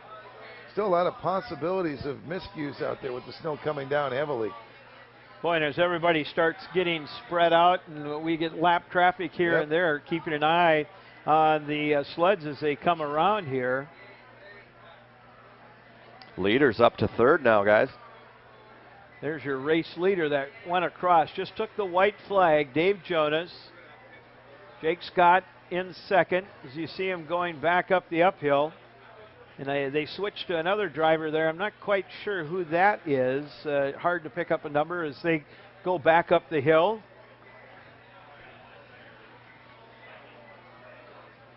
Andrew Leaders 3rd, Maxim Talifer in the 4th, and Travis Mueller in the 5th spot as the flames are lit. Yep, Dave Jonas taking the win. Congratulations going to him. A nice run as he takes the double checkered flag. Jake Scott will come across in 2nd place. A good run for the driver out of Port Jefferson, New York. Then Andy Leaders will take 3rd. And again, that had to have been Lincoln Lemieux, I think, that came off over there in 2. And then, you know, he didn't pull the tether, but he's got his sled uprighted, but yet had lost so much time in there, just wasn't able to make his way back around in that. Just so out of again, our view over there, but that had to have been Lincoln Lemieux. Probably had some kind of an issue on that first turn, and then as he tried to straighten it out, just couldn't do it. So we, again, will run through the order. It's Jonas, Scott, Leaders in 3rd, then Talifer. Muller will take 5th spot. Johnstead, Carlson in 7th. It's Renard Alexander, Sagan, Kallstrom in 10th, then Stenberg, Byers, Lemieux, Watkinson, and Caven Benoit. So that is the way that they end up here in the finals of the Pro Lite 1. Again, these guys will be racing again tomorrow right here in Duluth at the Amsoil Duluth Nationals presented by Bully Dog, the 21st annual. Guys down there taking their helmets off, congratulating each other, and in just a couple of moments we will take and go down and congratulate them, and of course get some interviews from Carly Applin, who has been working out in front there. The Monster Energy girls are up on the podium ready to go, And as soon as we get the thumbs up, we will start with our podium. As we got one race left to go, gentlemen, and that, of course, is the Amsoil Pro Open Final. That should prove to be very, very exciting as those guys will make their way around this racetrack. I believe 24 circuits, so it'll be a fun race to watch. Let's get ready for the second to the last podium of the evening and present the podium winners here in the Pro Lite 1.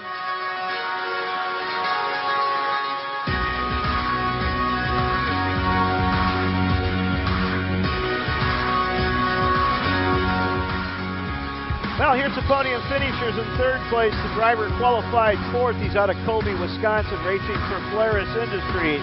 Fly, Bully Dog, and Walker Evans Racing on the number 857 Polaris. Andy Leaders.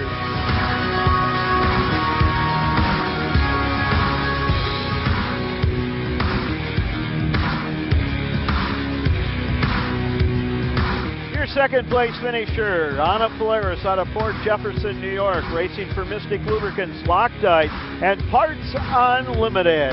On the number 42 Polaris, Jake Scott.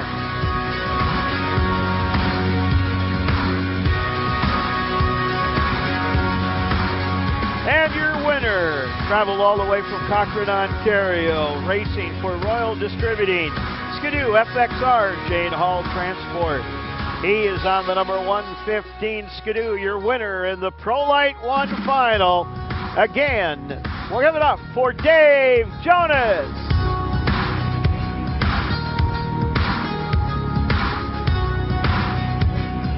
Let's go down trackside with Carly Applin. Thanks, guys. Big win out there on the third place. You're on the podium. Good for you. Moved to Lite Sports this year. How are you feeling? I'm feeling pretty good. You know, coming into this, you know, I obviously wanted to win, but it's just this year I'm all about staying consistent. So being on the podium is a good start for me. And how did you train to go forward into this first weekend? What you know, making that move into the team, what were the changes you made? Oh, there wasn't much changes. You know, I hung around the Layton team a lot last year, and I mean, they're a great group of guys, so I fit right in. And I still got my uncles helping me and my whole family, but still on Walker Evans and working with Ben Hayes and Polaris, so it wasn't a big switch for me. So I'm still feeling comfortable. Absolutely. And how are you feeling? Who else would you like to thank? Oh man, I just gotta thank the whole Layton team. I mean, those guys are awesome, hooking me up this year and helping me out, trying to get me, you know, to the next step. So they're number one. I gotta thank Polaris, you know, all of Layton's sponsors, you know, Bully Dog, Walker Evans Shocks, CNA Skis, Woodies, Fly Racing. I mean, everybody on the team is just awesome. And gotta thank my family too. My uncles, they put a lot in it for me. My dad, my parents, my fiance, you know, everybody that helps me. Thanks. I like that. I like that. Third place, congratulations. Let's talk. Okay, I want to talk about visibility out there because, you know, we're getting the snow pretty heavy now. How is it out there? It actually wasn't bad. Like, with the lights on outside, it's pretty good. Earlier today, we were pretty blind riding, but now they got all these lights set up around the whole track. You can see pretty well. And pulling a podium in this first weekend, how does that feel? Oh, it feels great. I ended last year on the podium, so I was just hoping to keep that momentum rolling and stay in the top 5 and to come in second. I'm just so pumped. And who would you like to thank tonight? Mystic, Lubricants, Loctite, Polaris, Parts Unlimited, Artiva, Fox Shocks, Earth Inc., my friends and family for coming out to watch, my mom and dad, Glennie, the crew chief, my mechanic Scott, Levi and Kyle for pushing me. You got to thank Mom. Got to thank Mom and Dad. I like it. Okay, the big win. You pulled that stud boy hole shot right away. How did that feel? Felt awesome. You know, I got rocket fast sled. The Skidoo's working awesome this year, faster than last year, which I didn't think could really happen, but it's working good. My mechanic Wayne has got it working just awesome, so makes it easy for me. And how do you stay on the podium now going forward? How do you keep up this momentum? I don't know, just keep working hard, I guess, and keep moving forward, and just hopefully keep riding like I've been riding. So that's all we can hope for. And for you, you know, you said the visibility wasn't so bad. Were you any challenges out there on the track? The yellow flags for half the race was kind of tough because you couldn't really ride most of the track, but No, it was pretty good. I mean, the track was freshly groomed, so made it all right. Absolutely. And who would you like to thank tonight? There's so many people. The whole Royal Distributing Hall Racing crew, they're doing an awesome job. My mechanic Wayne and Sean, they're doing awesome. They help out huge. Skidoo, obviously, Fox Shocks, FXR, CNA Pro Skis, everyone else, you know, around the crew, John, Jeff, Hall, Pam, my teammate Dylan, everybody, just huge thanks. And my mom back home watching. Thanks a lot. I like the shout-outs to the moms. That's good. Let's hear it from you guys. Your podium winners for the night. Congratulations. Let's go back up to the booth. Thank you, Carly. Some great questions for these guys that were in that last race. Congratulations again going out to Dave Jonas. Second place to Jake Scott, and third place to Andy Leaders. You know, it was interesting. I thought that when you asked them about the question about whether or not visibility was all right, that they would have said, yeah, it was not the best. Yeah, interesting that what he says, but you know, we have a different view. They're right there on the track, and you know, maybe it is a little bit different that way. I think the big thing too, and we talk about the fact that Musco Lighting playing an important role here, that they've got so many looms on this racetrack, so much light that it helped them to define the bumps and that. Sure. And granted, there was snow dust, but yet they were able to see what they were doing.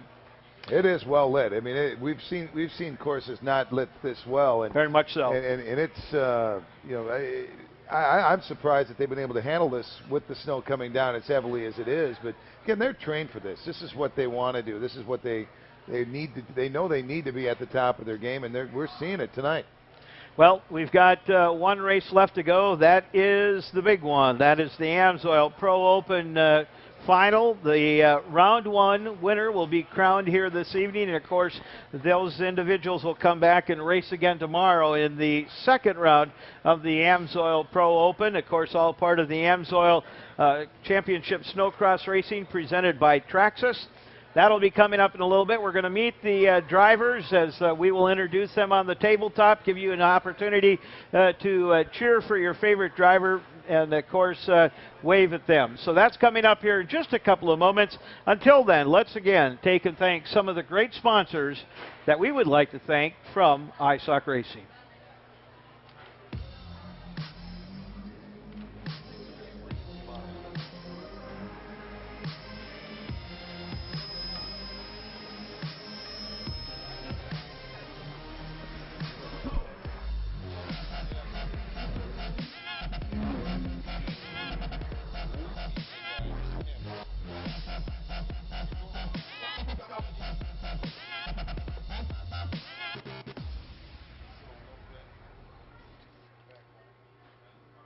Musco is proud to provide event lighting for the Winter X Games.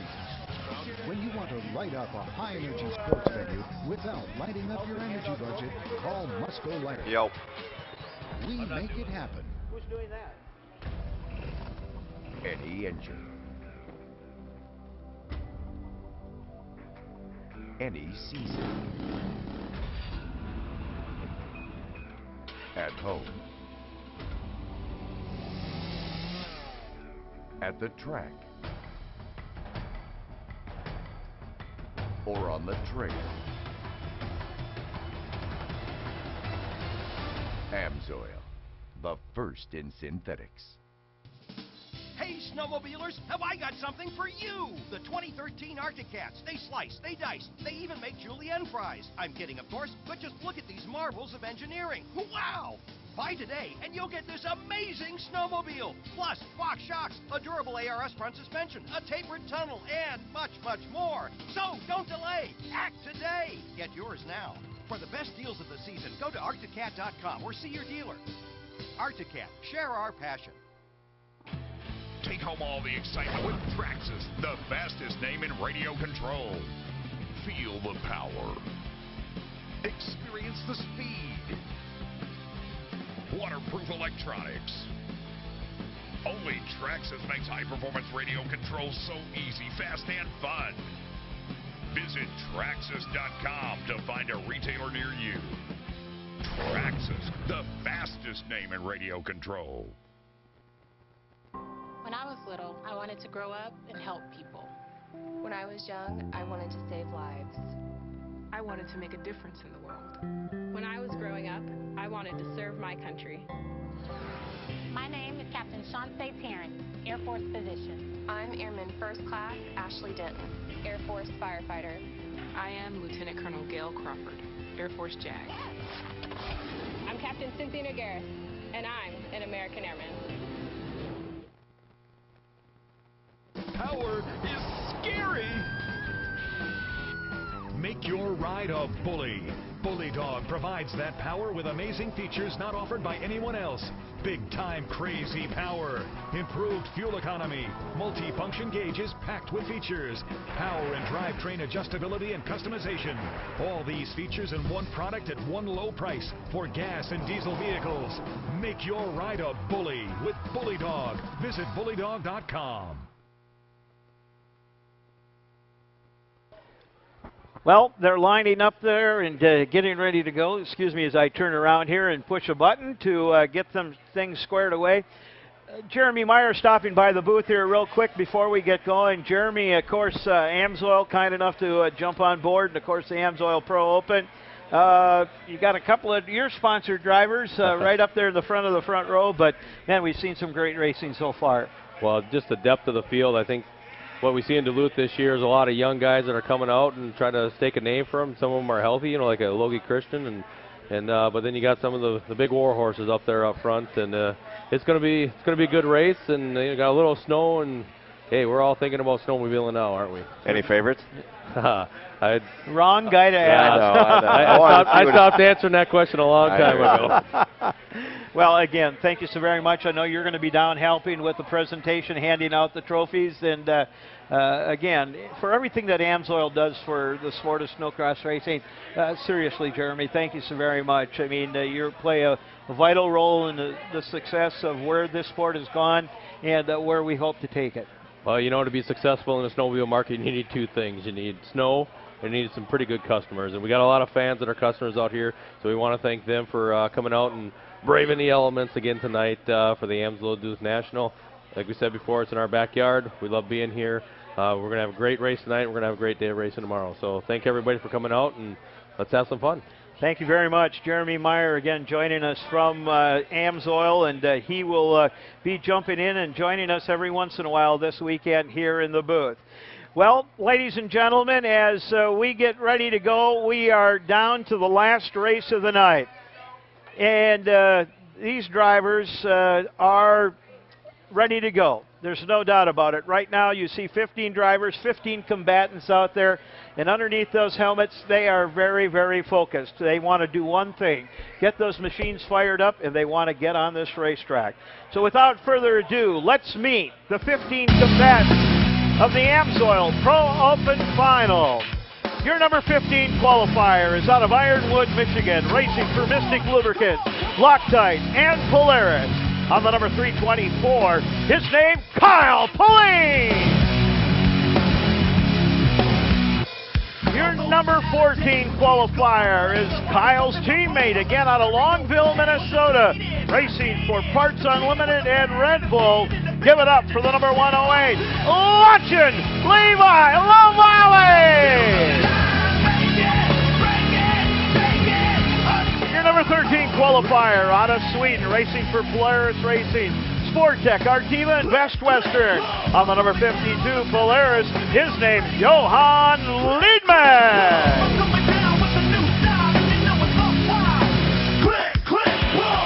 The number 12 qualifiers out of Raveniva, Michigan, racing for Stud Boy, Utah.com, and Goodwin Performance on the number 99 Skidoo, Zach Patton.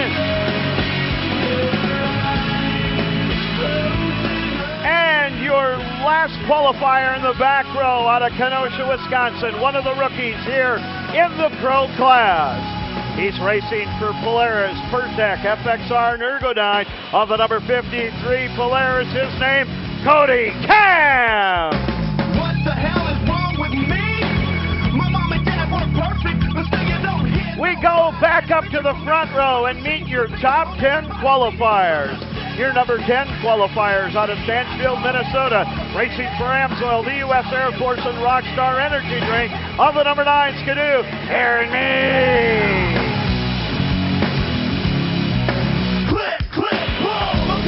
The number 9 qualifier on a Skidoo out of Sweden, racing for Warner Racing and Foremost Insurance.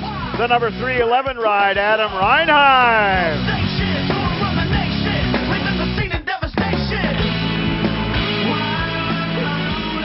The number 8 qualifiers on a Polaris out of Waukesha, Wisconsin. Racing for Polaris, Bertap, FXR, and Ergodyne. Give it up for Justin Broberg. The number 7 qualifier out of Nisswa, Minnesota, racing for Artie Cat Speedworks and also for Sportech on the number 62 Artie Cat. His name, Cody Thompson.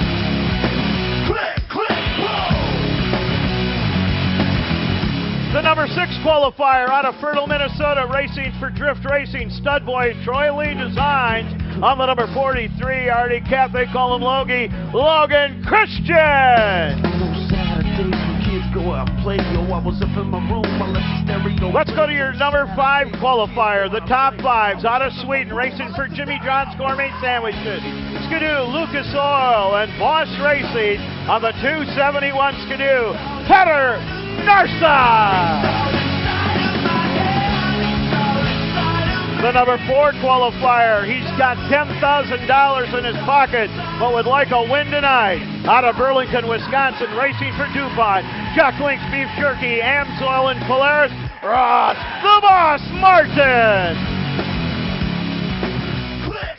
We go to the top 3 qualifiers, and here's who they are. Your number 3 qualifiers on the number 4 sled. On a Skidoo, out of Lino Lakes, Minnesota, racing for Amsoil, the U.S. Air Force, and Rockstar Energy Drink, Robbie Malinowski.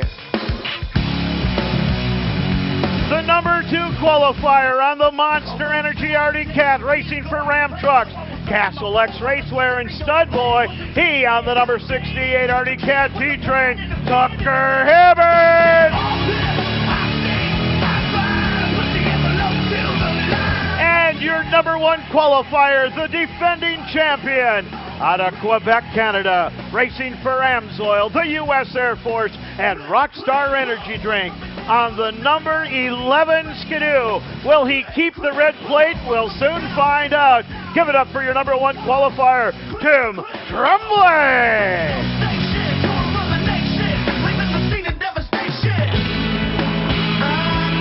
Let's go down trackside right now to Carly Applin. Okay, joining us right now is Katie Carlson from Bully Dog, obviously the presenting sponsor. Tell us about your involvement. We're just really excited to be here. You know, as you guys probably know, we do products that specialize in horsepower, torque, better fuel economy. So we're really trying to get into the power sports industry. I know all of you have trucks and trailers that you pull those things with and that you would need our product for. So just wanted to say that on behalf of Bully Dog, we're stoked to be here and thanks for having us. We are thrilled to have you. Now, Katie, if you can please tell us the 4 most coveted words in racing. Gentlemen, start your engines! Woo!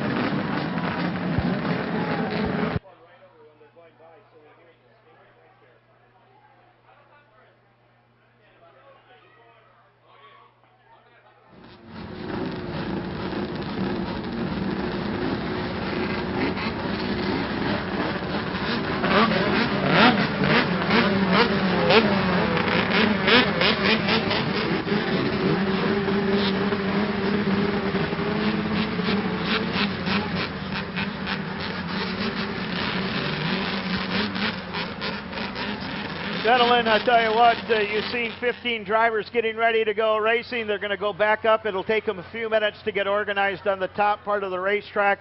Tremblay, the number 1 qualifier. Hibbert, Malinowski, Martin, the top 4. You know what? This is going to be fun. 24 times around this racetrack. Anything can happen. Well, and I'm going to start off by saying, earlier we talked about maybe prophetically how Jesse James Bonaducci came out of the back row. From what we saw, the way Cody Cam bounced back, he might be one to watch in the back row as well. We'll talk more in a couple of moments. Right now, I see that Timmy's got somebody special down there who's going to win a whole bunch of fun stuff. Let's send it down to Miss Isock. That's right, Mikey. Right here I have our FXR fan of the day, and I'm just going to ask him a couple questions and give him his gear bag. So, do you want to tell me your name? Kenny, And where are you from? Thunder Bay, Ontario. And how long have you been wearing FXR, and why do you like wearing it? I've been wearing it for like maybe 8 years now, and I like it. It's warm, it's comfortable, just like everything about it. Awesome. Well, congratulations, and here's your gear bag. Lots of FXR stuff inside. Enjoy it. Thank you very much. Sending it back up to the booth. Thanks, Timmy. Congratulations to the FXR Fan of the Day. Guys, I want to do another thing right now that we're going to talk about, something that's very special here in the Amsoil Pro Open class. And this has been going on for a number of years. Our wonderful friends, and of course we talked to Zach Batten, his dad Ron, who of course is the principal interest in Stud Boy. Every year, Stud Boy over the past few years has been just marvelous in being an important part of what's called the Stud Boy Hole Shot Award. For each Stud Boy hole shot, they'll make a donation to the Pink Ribbon Rider in the name of the winner of that hole shot of the Amsoil Pro Open Finals. So you see up there right now that blue line, you see the Stud Boy emblem, and you see the blue line. The first driver that gets across that Stud Boy is going to make a donation, like I said, to the Pink Ribbon Riders in their name. What a great cause. It is a great cause for cancer and stuff like that, and I know Jody that's been a big part of that cause for a long time, and she puts her heart and soul into that, and that's great that Stud Boy's going to do that. And to say that also, to be able to win that whole shot in this race is going to be so pivotal with Very what's important. happening on this track. Very important going in that first turn with 15 guys. Guys, let's take and talk a little bit about the race coming up here in just a couple of moments. You can take and look up at the top and see where everybody's lining up. I see Tucker Hibbert rather close on that Monster Energy starting line to the inside lane. Then I see a skidoo on each side of them, a couple of the Amsoil sleds. I would presume that would be Malinowski on one side and probably Tremblay on the other side. Looks like all the top qualifiers wanting to take that inside line. Yeah, that's been the hot spot most of the night so far. I'd like to see who's behind them in that second row as well. Yeah, there you take a close shot. You can take and see it looks like it's Tremblay. Tremblay a little bit taller than what Malinowski is. So Tremblay, then it's Hibbert coming over next. After that, it will be, then I would presume that's Malinowski. And Ross Martin. As we work our way through, there's Petter Narsa. So the top 5 go left to right from the inside out. And then Christian next to him, Logan Christian, and the number 6. That's Thompson. Yep.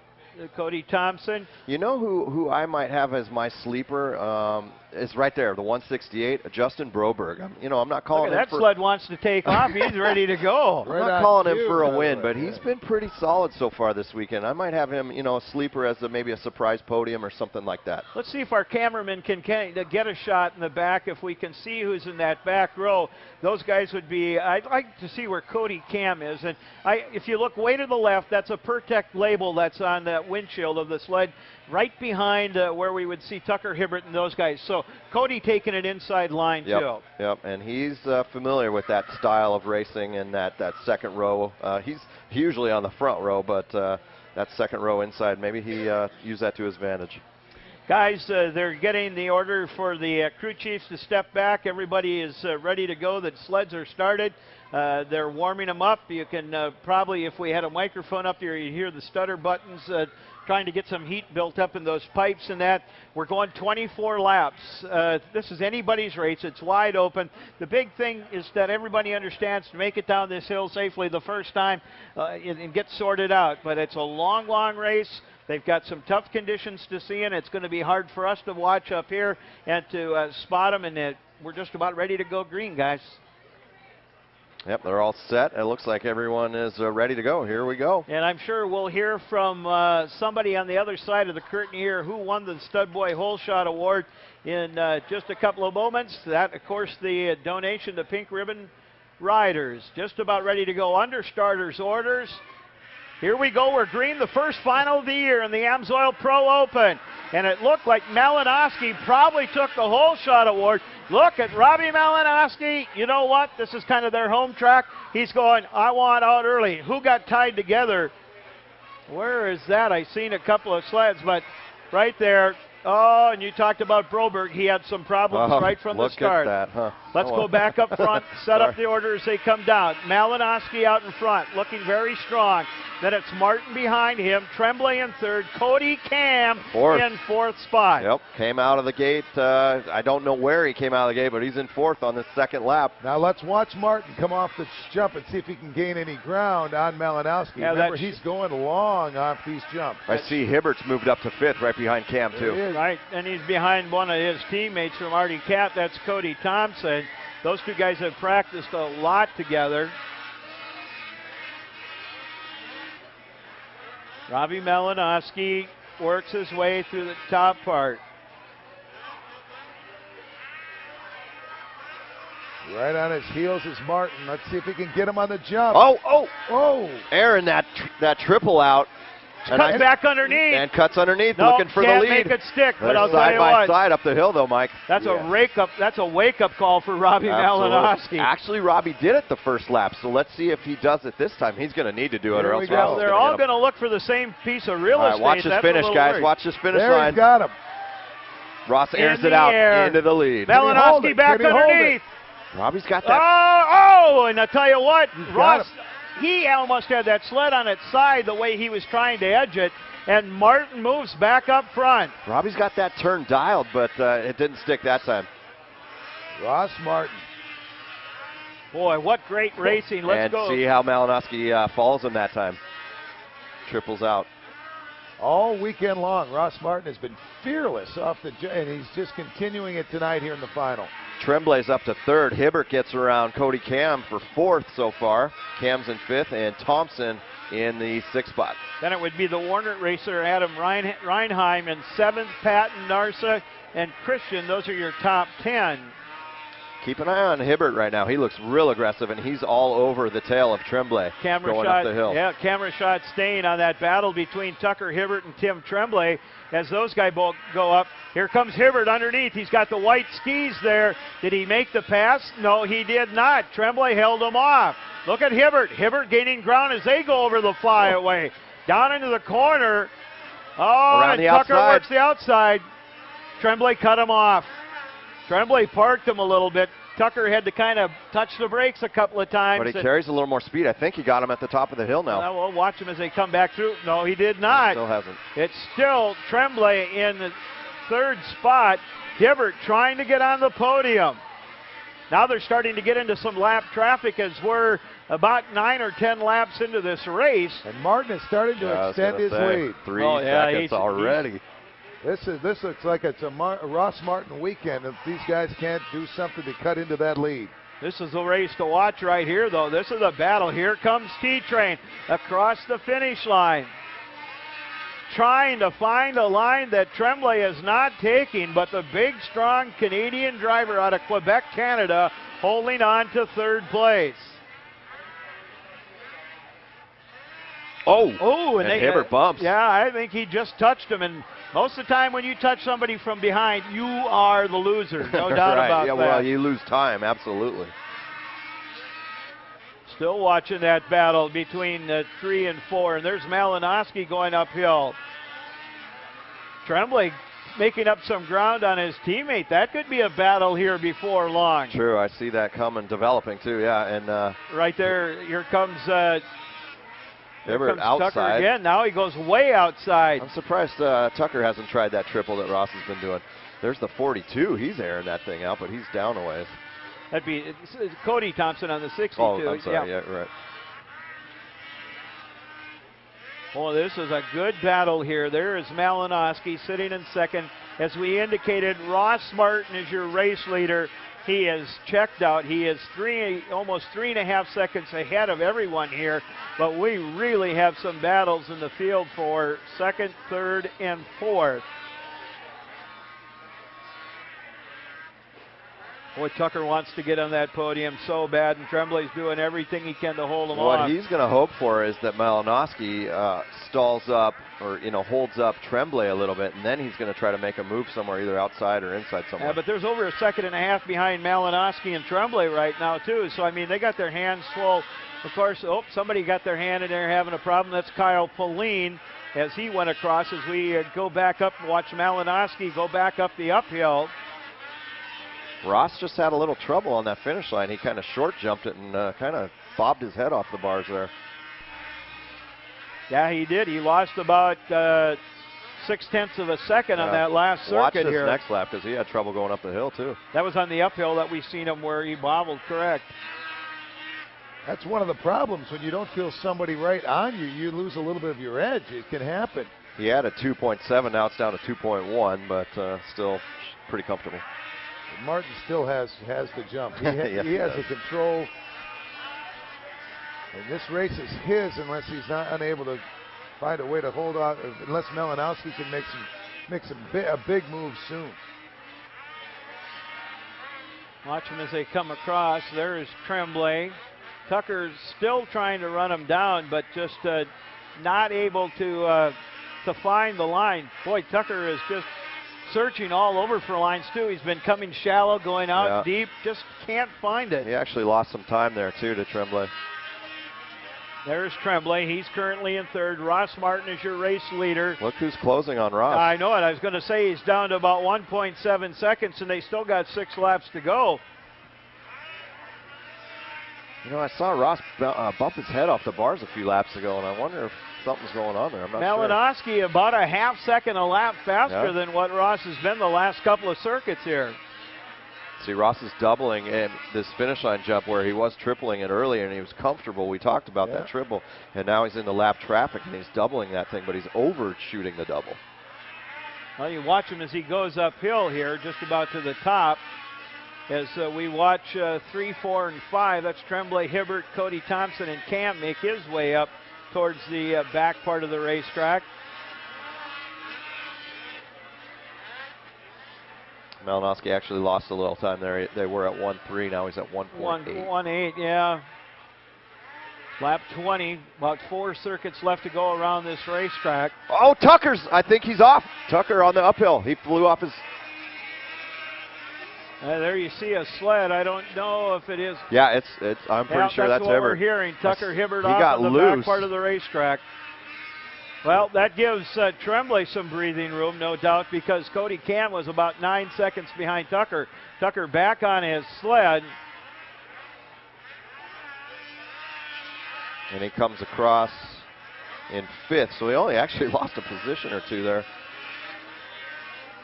He got off pretty hard. He lost a lot of time, but he only lost 1 position. Correct. Yeah.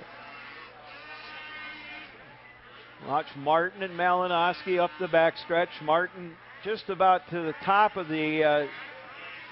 boy, and Malinowski starting to eat into it again. It's about a second differential with a few laps left to go.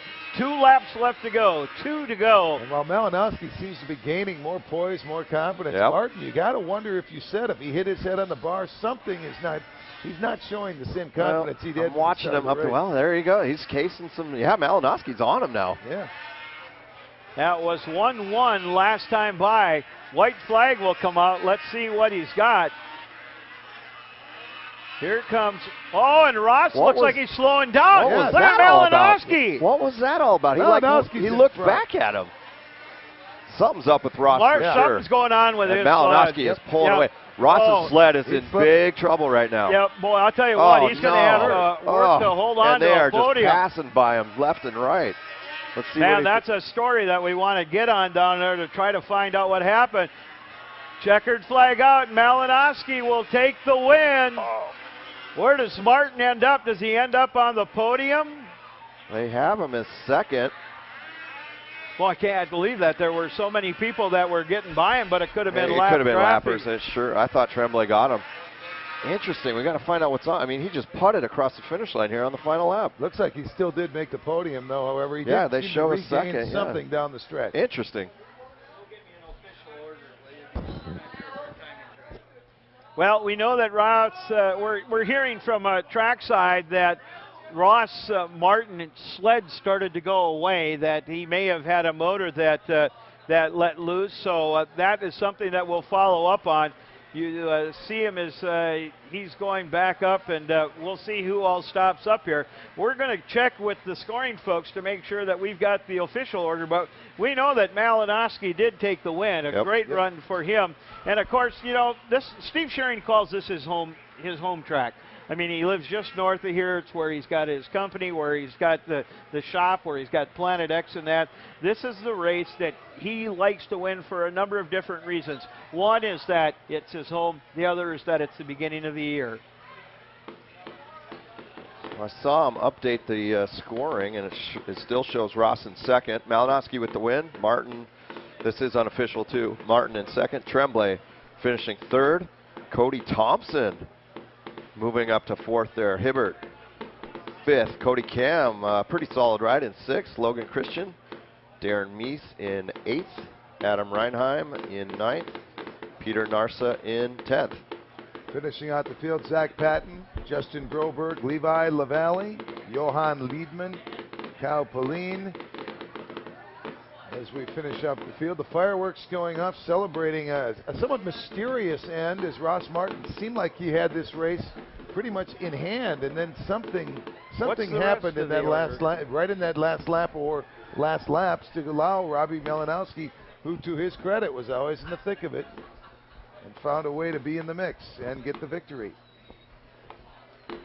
Yeah, Robbie was in the mix the entire time, and paid off to be in the right place at the right time. He got the hole shot, and then he got the stud boy hole shot, and then held on to be relevant. Ross Martin had some type of issue, and then Malinowski able to get the victory. Is it official, Mr. Schroeder? Well, that's what we're getting from scoring. So there was enough time that Ross had put between him and Malinowski had put between everybody that he holds on. It'll be interesting to hear what he has to say as far as what exactly happened to him. Well, so. look at here. I see something on the windshield is broken, and he just pointed to the right ski and the A-arm there, so something might be going on there. On Robbie's sled? Yeah. Yeah, well, we'll get all these stories lined. Tell you what, let's get ready as the Monster Energy girls are ready to go. And let's have our last podium of the evening. You know, you guys are welcome to stick around and listen to these interviews. The other thing is, you think that was crazy racing, stop back again tomorrow, because we're going to do it all over again tomorrow. Right, guys? Yes, sir. All right, well, let's do our podium here and give you the award winners, the podium finishers, here in the Amsoil Pro Open Final.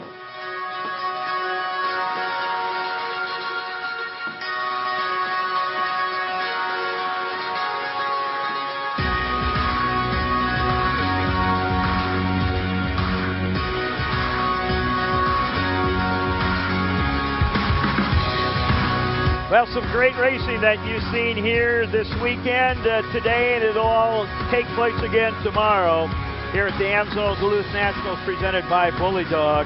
Right now, let's introduce the podium finishers in the Amsoil Pro Open Final. Round one is in the books. In third place, he's on a skidoo out of Quebec, Canada, racing for Amsoil Synthetic Lubricants, U.S. Air Force and Rockstar Energy Drink, the number 11, Tim Tremblay.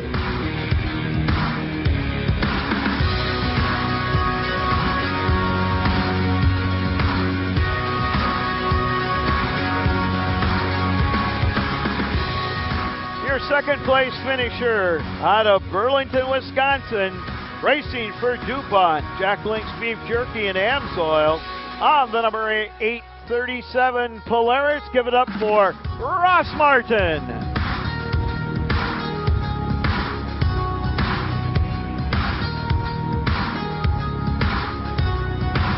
And your winner on the skidoo out of Lino Lakes, Minnesota, racing for Amsoil, the U.S. Air Force and Rockstar Energy Drink, on the number 4 skidoo, Robbie Malinowski.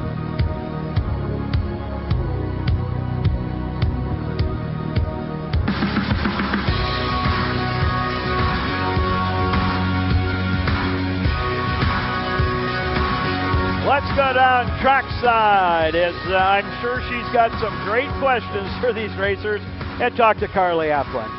We are down at the podium with your winners for the Amsoil Pro Open. Let's start right here. How was it out there?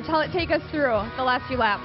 I know it was just crazy. The lap traffic was really bad, and I got roosted pretty bad, and then, I did a good race, and then I hit somebody, and then my top A-arm was a little bit damaged, so I couldn't go wide open. It was really hard to turn and stuff, but I'm still pretty happy to be on the podium. Absolutely. And how are you feeling right now? You said that you had a little bit of problems with the arm out there. How are you feeling? Yeah, I feel pretty good. The first couple of laps I was out of breath and just not breathing. And then after halfway, I was going pretty good. And actually, I thought the race was pretty short, so I'm pretty happy. And like you said, just happy to be on the podium in this first one. What does that mean for momentum for the rest of the season? Yeah, it just starts really good this season. I got 2 first place in the qualifiers and a 3rd place. I wish I would be out there, but podium is really good. And I just want to thank the whole team, Amsoil, Sharon Lite Sport, Ski-Doo, Rockstar, Makita, U.S. Air Force, all the good sponsors that we have. I just want to thank all of them, and the racers and the team. They work really hard. So thank you to everyone, and thanks to all the fans still here. Absolutely.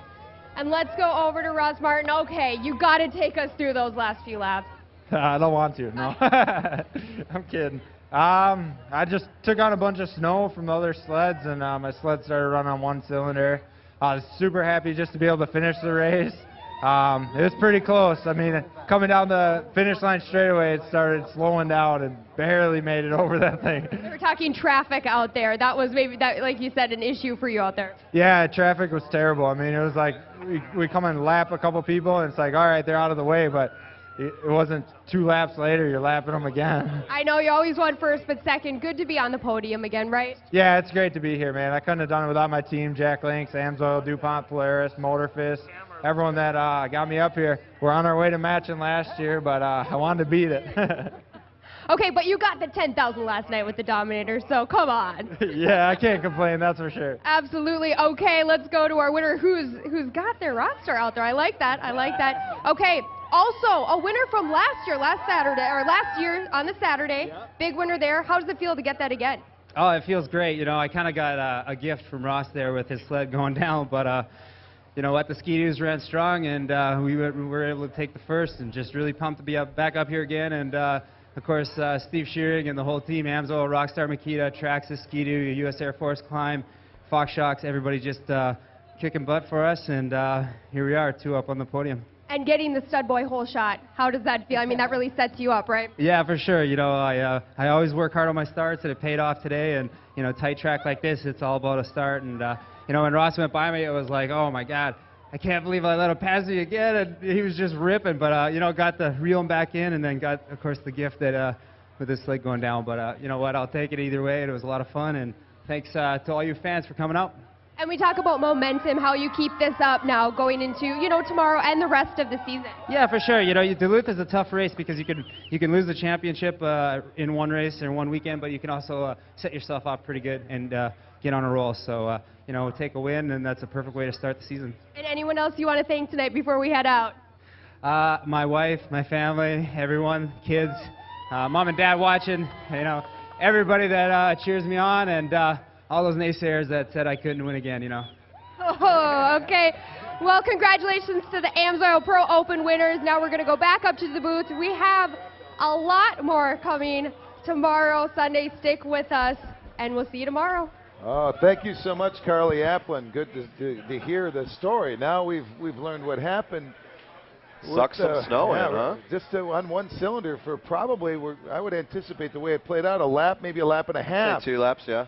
And therefore, that was the difference between probably first and second. But give Malinowski credit, not only the whole shot winner, but in the race constantly. And one little opportunity arises, and he's right there to take the victory. The right place at the right time. He made those moves in the middle. We talked about the fact he was making up about a half second a lap there for a period of time, because Ross then put a little distance back between them. Unless Ross, Ross started knowing that it was going down, but was able to do it. Who knows? But, they all ran good races, no doubt about it. Well, there are a lot of drama. And Tucker Hibbert falls off his sled, gets back on, and finishes 5th. Cody Thompson, a surprise in 4th there, too.